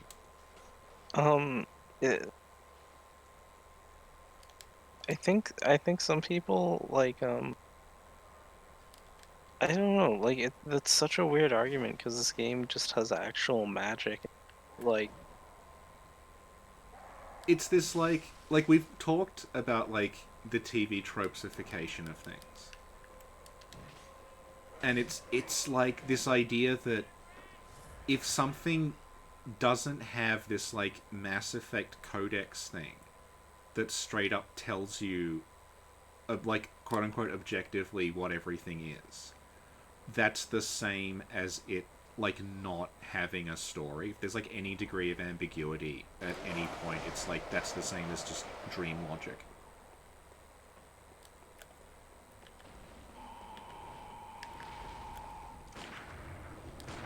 Because like what like yeah, like I say what I find a lot is like people will take something where there's a gap in these games and then like I mean I don't think like an like Occam's razor solution is always the right answer, but people will do like paragraphs of kind of like no basis to get to link to things. I guess it's like when people talk about like analysis and like comprehension and authorial intent and death of the author and stuff, that they are conflating like the events of the actual narrative and like how that's interpreted as the same thing. Because when you say like there's a, you know, you can't lock things down to one interpretation, it's not specifically about one thing. That's not saying that like there's somehow not a story. Like there's a pretty obvious sequence of events in this game. And when we talk about like there's all these different interpretations, and it's been like it's inspired a lot of like discussion and like I'm working with two academics right now on a Bloodborne project because it's like inspired this massive amount of discussion and theorizing. But that's not discussion and theorizing in a like game theory like who's the real villain kind of way. It's like what is this, because it's just engaging with an interesting set of themes in a series of ways, and you can kind of take them in like however you want. That's why So you're telling me you're not going to use your Bloodborne clout to send this game to the Pope? Well, maybe if I explain to him that it's not really about Catholicism, he'll be okay. Like that again, that's why I got so thingy about people who thought the game was engaging with Catholicism. Because, like, I'm not trying to, like, police it and say, no, it's about what I say it's about. It's like, it's very clearly not. And because you're reading it in that way, you're actually, like, really limiting the potential interpretations of it. Because you're trying to, like, map everything onto, like, something it's pretty clearly not attempting to engage with. Someone quoting the Dark Place subtext is for cowards.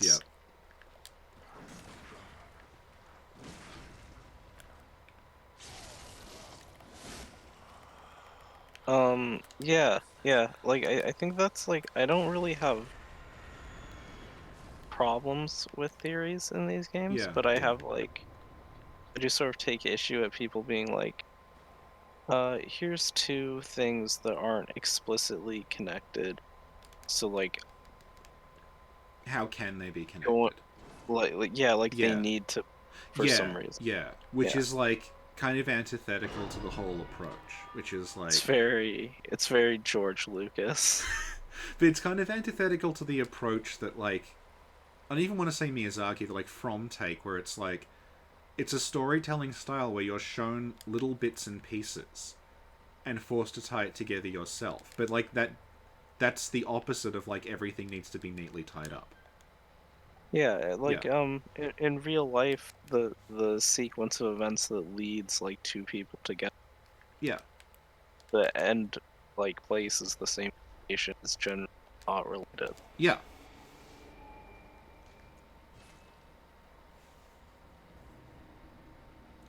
And, like, I've said before, but, like, it's a more realistic way of telling stories than having, like, Basil Exposition show up and be like, here's the entire history of this place. This happened, and then this happened, and this... You just piece it together from, like, different people see it differently. They have their own, like... Here's my take on it, here's my idea of what happened, and there's not, like, a specific correct one. And I think that's actually, like, the best part of, the best part of the games is how they show, like, kind of a microcosm of how, like, history works. Yeah. That's why, like, I really like Demon Souls, because there's the Dregling Merchant. And then there's Bjor and Ostrava. And they all relate completely differently to the royal family of Boletaria. So when you talk to them, you get three completely different views of what the family meant to different people. So, like, from Bjor, because Bjor is a knight, he's very much like, you know, Alant is like a good and he's like a brave man, and it was like he founded this kingdom and he's the one holding it all together. And then you talk to the merchant, and the merchant is just like, you know, I don't care that demons have taken over because the demons aren't any more or less violent than the royalty were. And in a sense, the demons sort of liberated us. Because now that the demons are running things, like, they're not tied up in the same squabbles, they're not sending me out to die in a war. It's like, the way that it's sort of reverted to this every man for himself way is preferable to that character. Which is, like, really, like, the opposite of a lot of, like... It doesn't, like, fetishize royalty.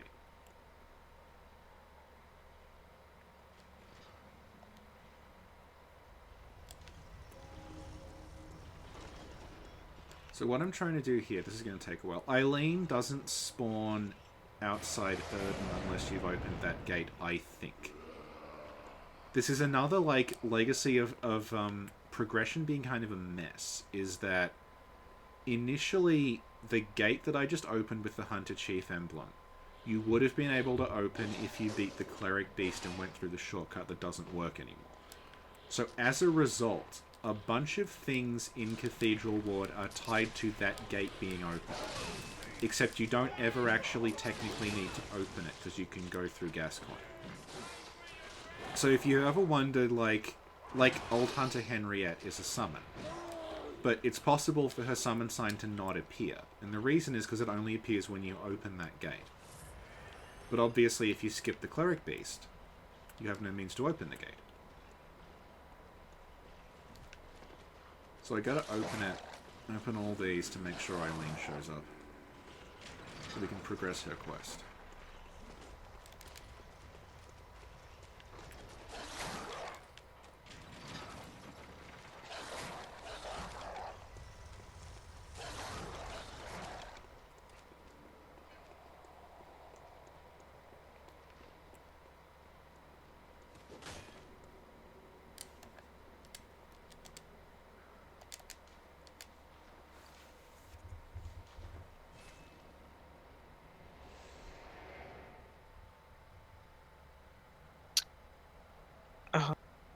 Are there any, like, outline kind of, like, weird things you don't know about Bloodborne that, like, still...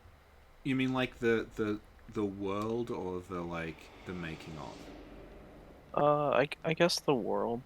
Like, I was thinking about this recently, that, Dark Souls 3 has the, like, snake people character. Yeah, they're in Kingsfield as well.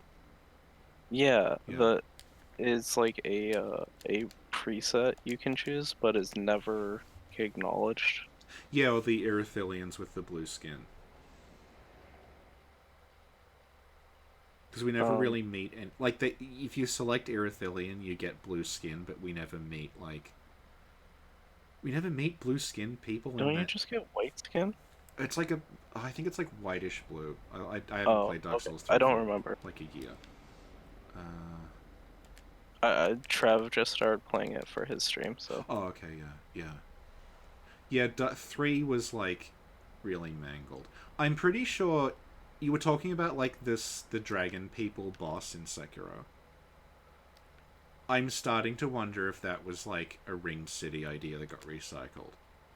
And you were going to fight a bunch of primordial serpent people. Because they look very much like the primordial serpents when you encounter them. Yeah. They're a lot like those statues you looked at where they have like shoulders. Yeah. But then it's like a really cool design actually. Yeah. And they have like the weird like they have the weird set of arms. Yeah. And then they have like a kind of a human face.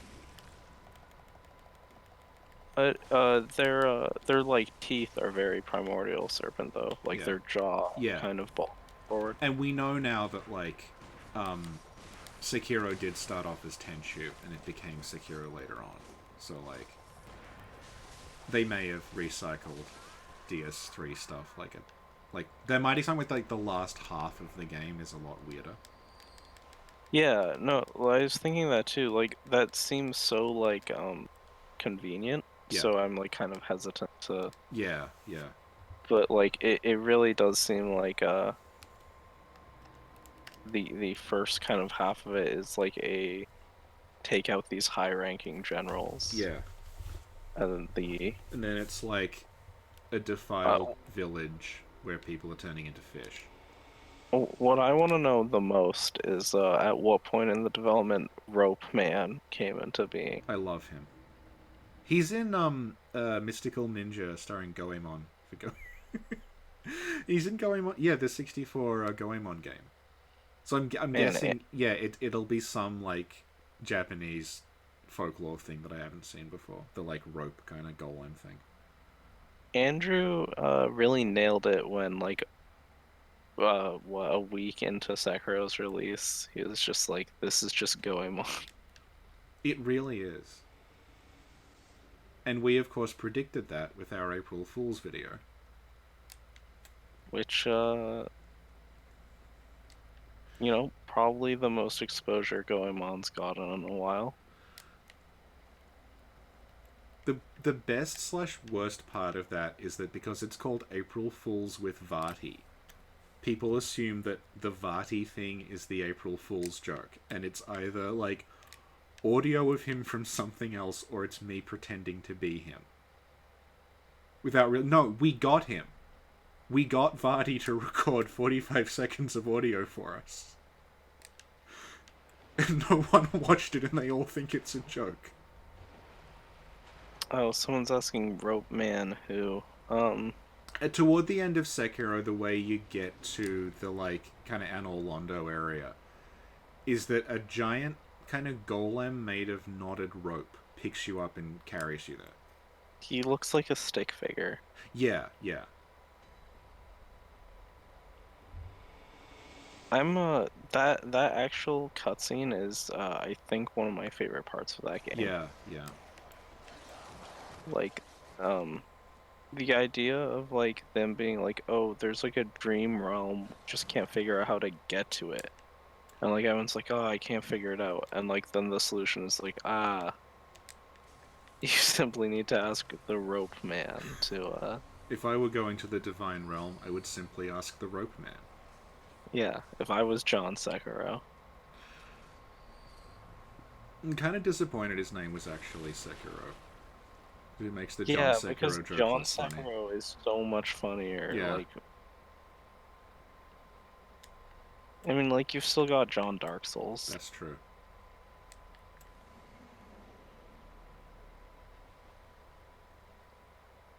Oh, I'm Xenolalia. I'm the guest. I was here for the god awful like PS2. Yeah. B grade PS2 game stream. Yeah. Yeah, I introduced you at the start, but like more people have shown up. So like you're someone who I know like from Twitter, and I know you also. You do social media for a podcast called No Cartridge. Which you can find at patreon.com. You can plug. This is like the third time I've had to run through the same area, so like you can just plug stuff. There's nothing left to say. You're telling me you don't have new secrets about the Well, I can forest? okay, I can tell you something about the snake guy that just whistled. We spent so long trying to figure out, like, is there something significant about the whistling? Or is that, like, a way to communicate with snakes they thought was cool? And then it turned out, like, 4 years later, I was looking up something completely unrelated. There is a Japanese proverb that is, don't whistle at night or snakes will come. And it's meant to be like, if you're out alone at night, don't make too much noise because snakes, in this case meaning like untrustworthy people, will hear you. So what they're doing there is they're just taking the parable literally, and they're making it if you whistle, actual snakes come out of the ground. That's like very from coded. Yeah. Like, they love like really dry humor, Yeah. like that, like really stupid jokes compared Yeah. to like their game. That's I'm really glad that you experienced that. Here's a question. Why does this dude have like a scimitar? Isn't it a katana? Oh, is it a katana? I figure it's like, you know the Keeper of the Old Lords? In the dungeons. They have a katana. So I'm guessing it's just like, these are variants of the Keepers of the Old Lords. So they also have a katana. I'm thinking it's probably like a Canehurst thing as well, because like Canehurst, they're big into katanas. Canehurst, Thumerians. These dudes also Thumerians. Thumerians, therefore katanas. A little unwoke from to suggest that the like more powerful race that came before us used katanas, but Well, they also specify that the katanas come from a faraway land. oh well, it's same with the execution. Yeah, I fucking hate that faraway land so much. It's led to all sorts of horror.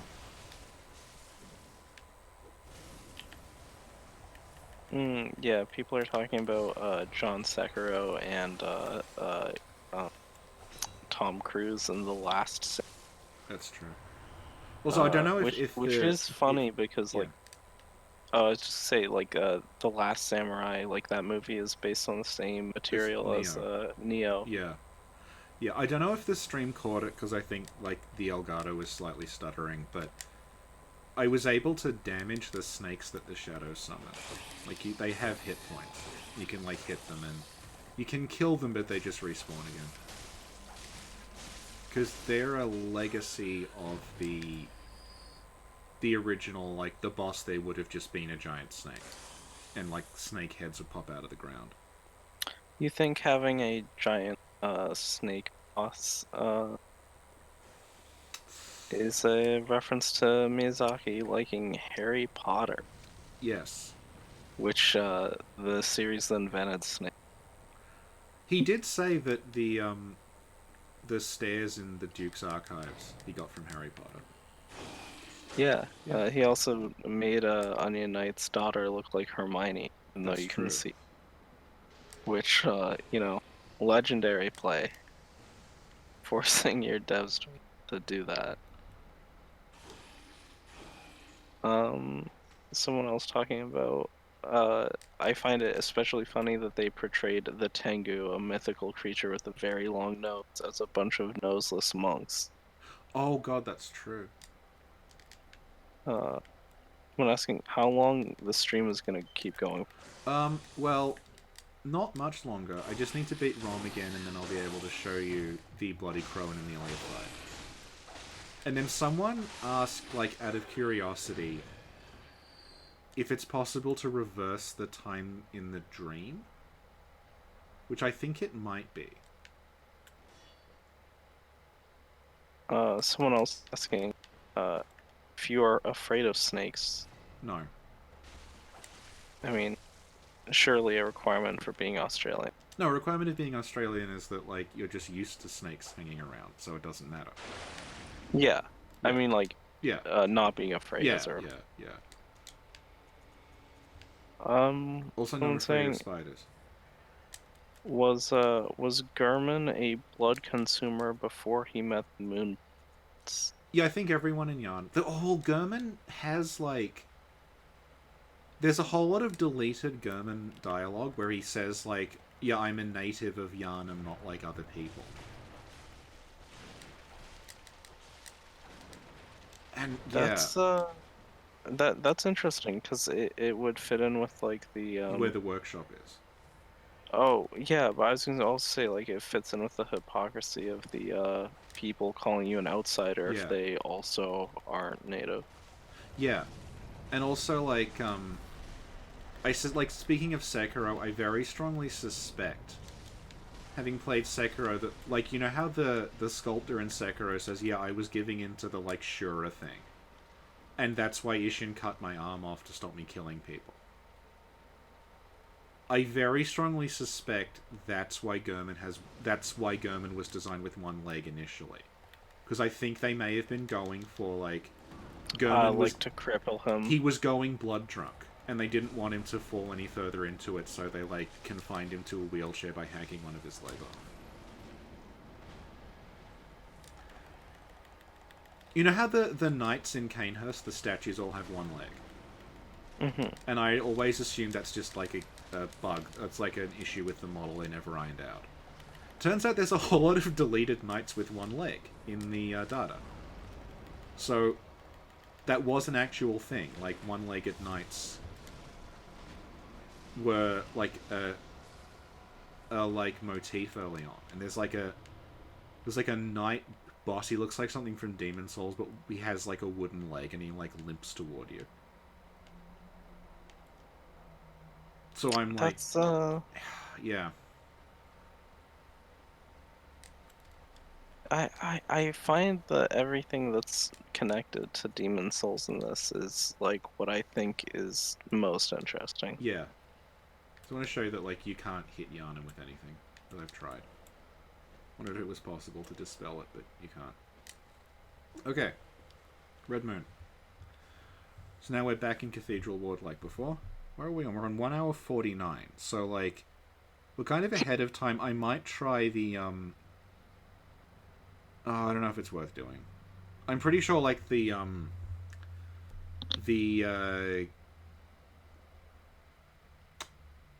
I think that the burning workshop is, like, not tied to the skybox. But actually, we'll have to beat the whole game is the thing, which will take a while. I didn't want this to go for more than 2 hours. So maybe I'll experiment and see if you can do it, and if you can, I will stream that. You know, I hadn't considered it, but I guess also the like the concept of a knight with one leg, like requiring, like basically a horse to be its legs. It Yeah. makes sense with Ludwig. And he's got the knight with one leg in the cut content has a horse. Yeah, Yeah. yeah. So like, whereas in Ludwig, like literally, Yeah. it becomes his legs. Meet a hunter who is a horse. I'm so mad I can't remember the exact title, but it's so good. Meet a dad who is a crow.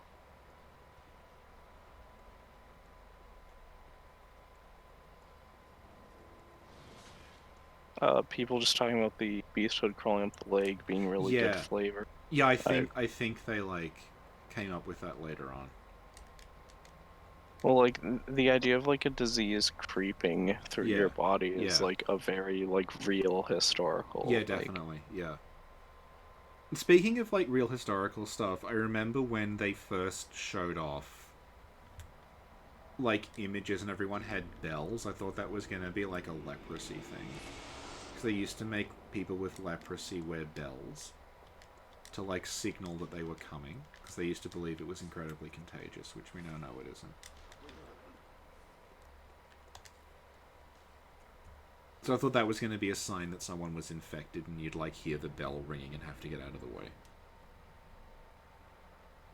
So if this worked, we should find Eileen on the stairs. And we should get a ridiculous boss fight clusterfuck. Someone's saying it's interesting through all of the Souls games, the enemies who lose control of themselves have mutated left arms. Oh, yeah, yeah. Yeah. I assume that's just like a left-hand path thing.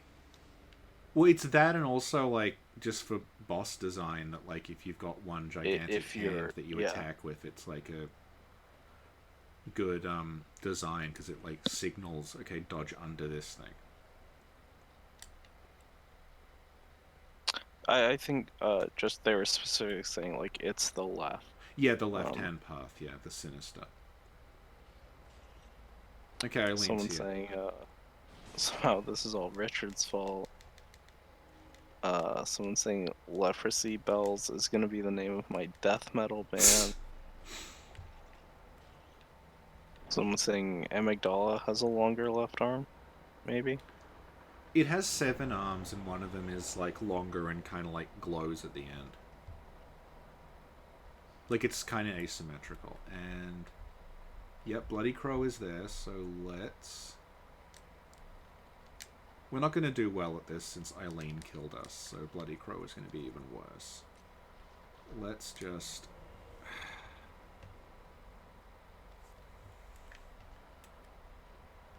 Someone's saying, JSF, should Ludwig have killed Yorshka as well? Okay, it's Bloody Crow and Amelia.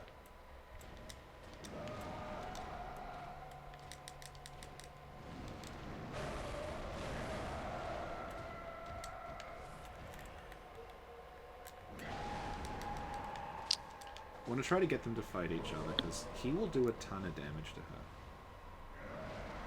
Is it like, I am level 210, Bloody Crow is taking off, like, over half of my life with a single pistol shot, so... Yeah, is that like a... Is that just a product of the health having, like, negative returns eventually? I think your health cap's at 1500.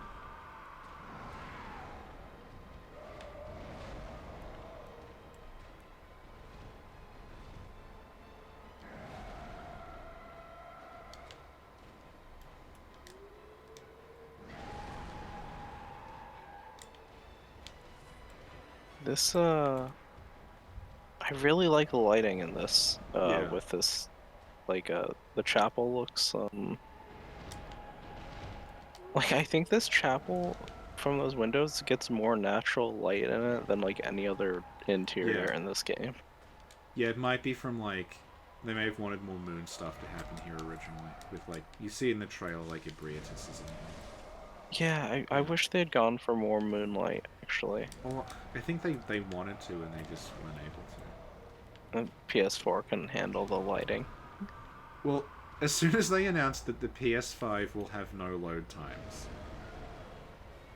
I immediately thought, oh good, how much From shit is going to get cut as a result of this. Yeah, Yeah. and like, what won't be cut is Gary's favorite, just coffins everywhere. Yep. Shout out Gary. Shout out to Gary. We had Gary on to talk about the recent Call of Cthulhu game.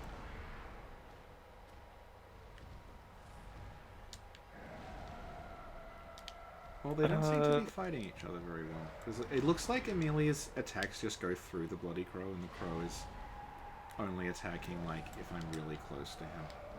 It's also like staying further back than Yeah. Eileen was.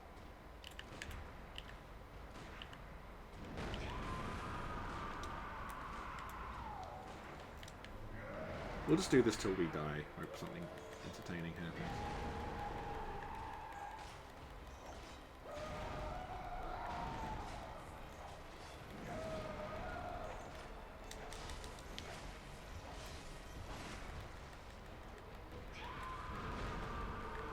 Oh, we died.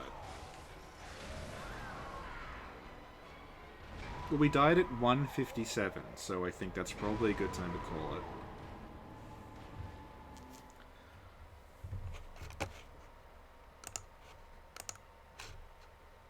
So we'll put other things you can do. Hemwick carriage at evening.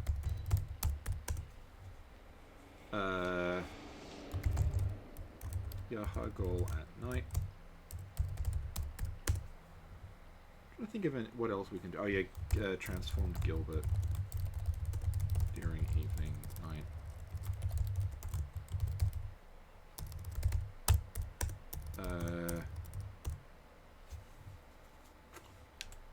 Actually, we'll do one more quick thing that is not time zone manipulation. Meet both Yosefkas. So we'll try that now because it's really fast because we just need to like go in the back of the clinic. Me, a doctor who is an imposter.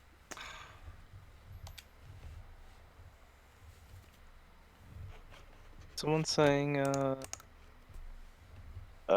future Soulsborne settings, what people would like. I would Someone like suggesting pirate Bloodborne. That would be rad actually. That was my idea for like if they wanted to do another Dark Souls one, I would continue the Age of the Deep Sea. And I would have it kind of be like Wind Waker and just have the whole world consumed by this huge like ocean with these like weird eldritch things swimming in it. Yeah, someone actually literally said that. Instead of bonfires, I'd have lighthouses that you had to light as like beacons between these islands. Oh, big BioShock Infinite fan. Oh, massive, yeah.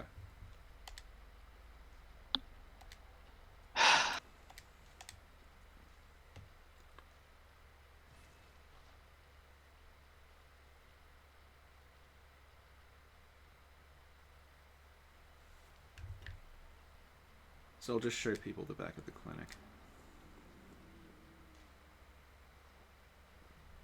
I think, I mean, like, Elden Ring is probably gonna be as Soulsy as, Sekiro, at least.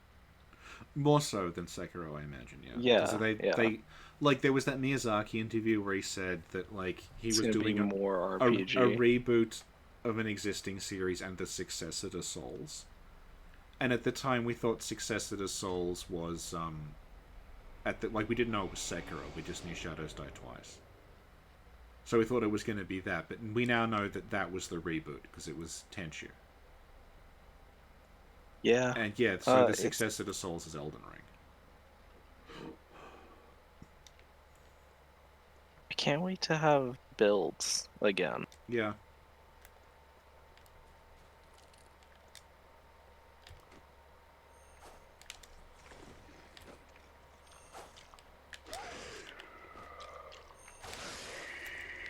We're gonna have my favorite pop back up. We're gonna have the Miyazaki's patented feminine princes. Ah, good.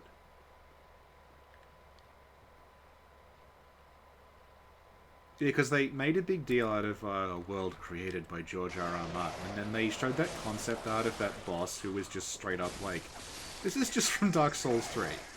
Yeah. Stop screwing with us. Like, so we are in the back of Yosefka's clinic, but it's before Yosefka's replaced. So what we don't know is that actually Martin has been ghostwriting all of the previous Souls games. that's what he's been up to. Yeah, he said fuck the books. Yeah. The decline of Game of Thrones has come, ironically, with the release of Elden Ring, a true game as art. So, here is... That's Yosefka. She's the exact model as the imposter. There is, like, nothing unique about her, they just copied a model across. She is unarmed, and she has the unique... trying to do this without looking up her skirt. Yeah, you can see there. She has the unique white church set that's got, like, bare feet. So you can still talk to her. She doesn't have a hitbox, but she registers your presence. More bare feet. The master Miyazaki does it again. Yeah. So yeah, she's, like, completely intangible. We can just walk straight through her. And if I remember correctly, because this is, like, more fuckery, the imposter should be there as well, but she should have no AI. Here, friendly bet. I think this is my conspiracy theory. Elden Ring's mechanics will be you attach prosthetic limbs, but the menu for doing that is literally just armored core. That's what I was saying, like, on our Elden Ring video. I want it to be like the hollowing system is that your body is cracking. And when part of you cracks... This is what I get for not listening to the whole you replace it, you have to, like, video. replace it with other body parts. And it becomes, like, medieval biopunk armored core, with you making yourself into a Frankenstein monster. Yeah, no, I would 100% enjoy that. Yeah. So here's Imposter Yosefka. She has no AI. She responds to you by looking at you, but she has a hitbox. If I can get her. There we go. And yeah, all she does is try to get back, like, onto the gurney thing, but she won't do it, so... You also can't target her, but you can damage her, so I'll just kill her to show you, like...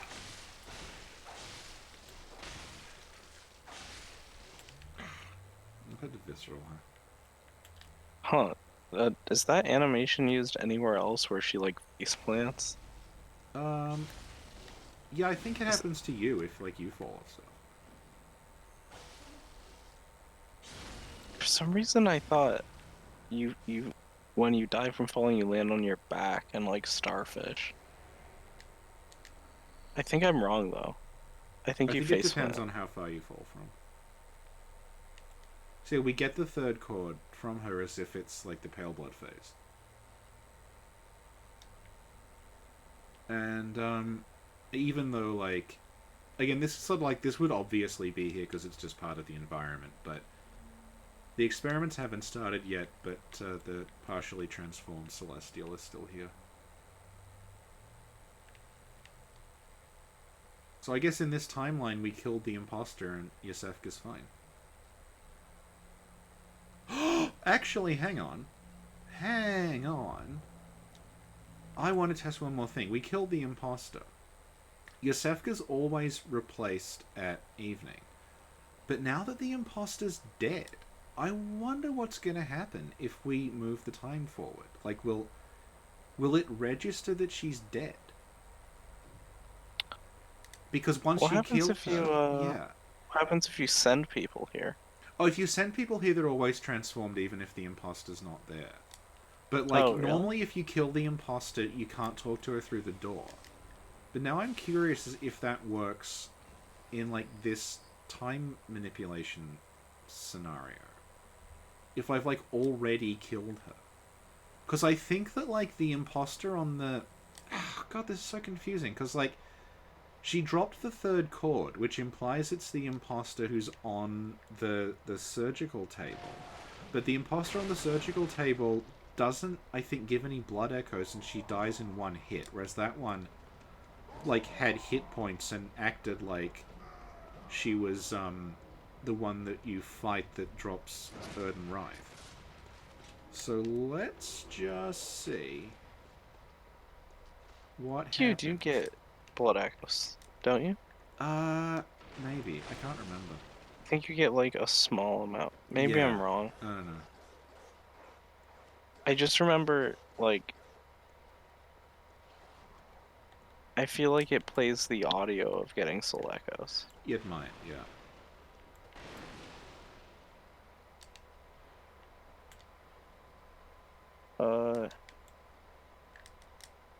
Someone's saying, if you don't eat the cords, you keep them in new game. No, you don't. They're considered quest items. Yeah, it gets rid of them. Someone's saying we need insect souls. That's kind of what Ringed City is gesturing toward, but it never happens. I think we need one of the, like, kind of poorly aged, like, 90s RPG set. Yeah. I think we need, like, Dark Sun souls, or... What's the shitty D&D setting where it's, like, psionics and space pirate ships? Oh, Starjammer. Spelljammer. Yeah. Yeah. That shit sucked. We need it back. You excited for Baldur's Gate 3? I liked Divinity 2. Yeah. So I mean, they're gonna do a million times better than what BioWare could ever do. Yeah.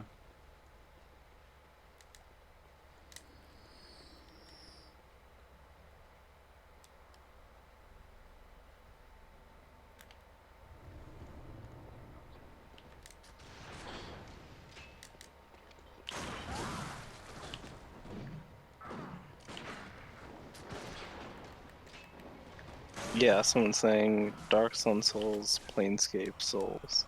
I mean, Planescape has like enough in common with these games. I feel like. Yeah. Yeah, like Skulls. if the new if like your Elden Ring character was called the Nameless One, that would not be out of... Actually, Planescape let you stick body parts on you. Torment.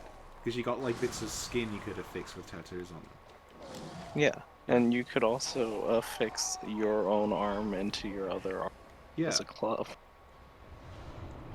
So now that the stream is ending, we'll end on some levity with a joke about Gascoigne. I say, my Gascoigne has no nose. How does he smell? The sweet blood sings to him. Thank you. Please clap.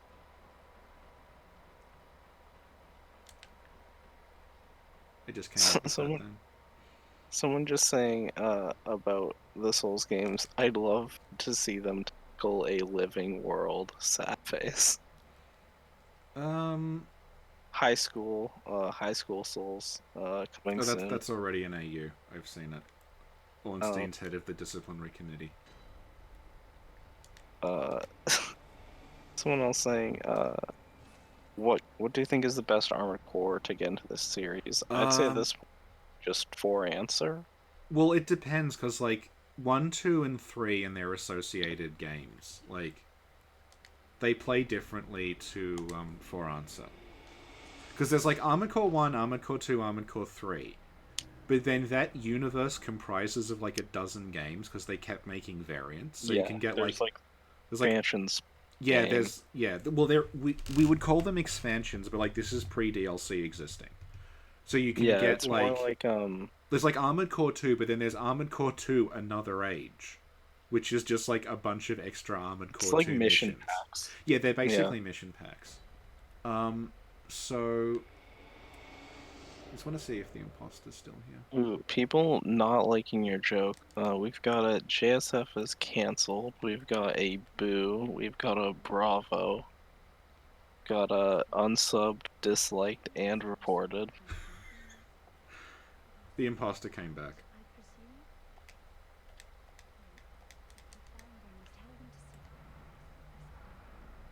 Do you think you can get another cord then, though?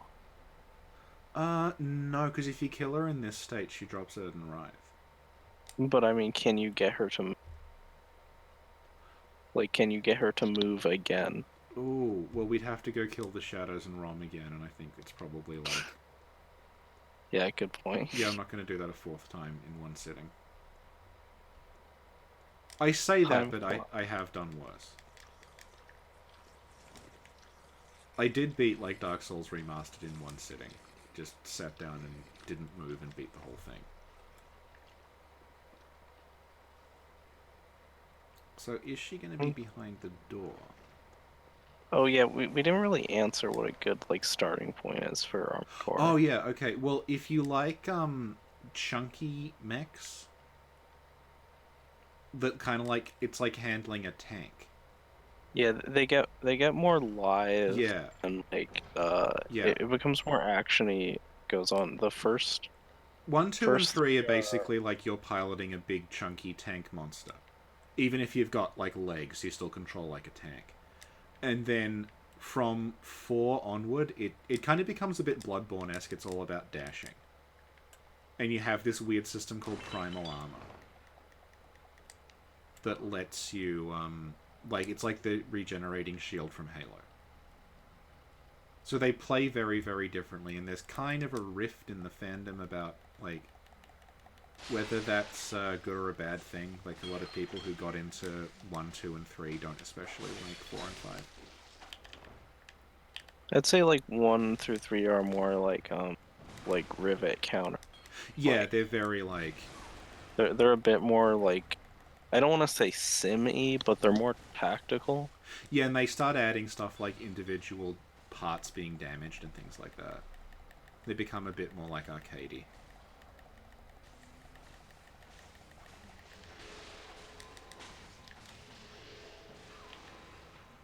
Someone's saying they'd like to see Bioshock Souls. Well, Sin likes Bioshock. I liked Bioshock 2 a lot. I didn't really like the other games. I haven't played any of them.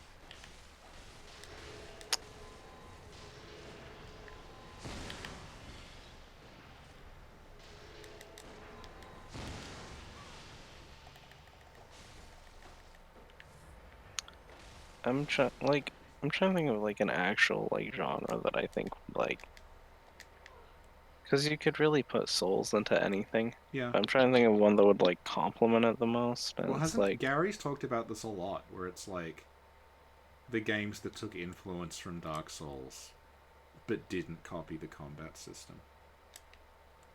He talks about like Hollow Knight, like taking a lot of Souls influence, but not. Yeah. Yeah.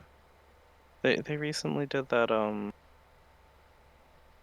keep calling it Too Human, but it's not called Too Human. Yeah. It's the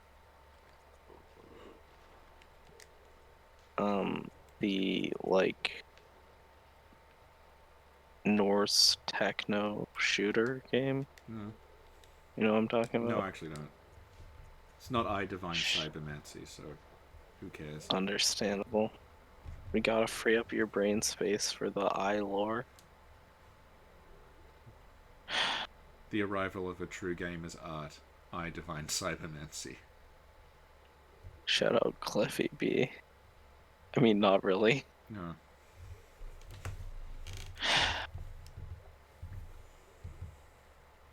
I mean, we're gonna get the stream on From Software crossover with Oh, of We course, Deserve yeah. one day. Yeah.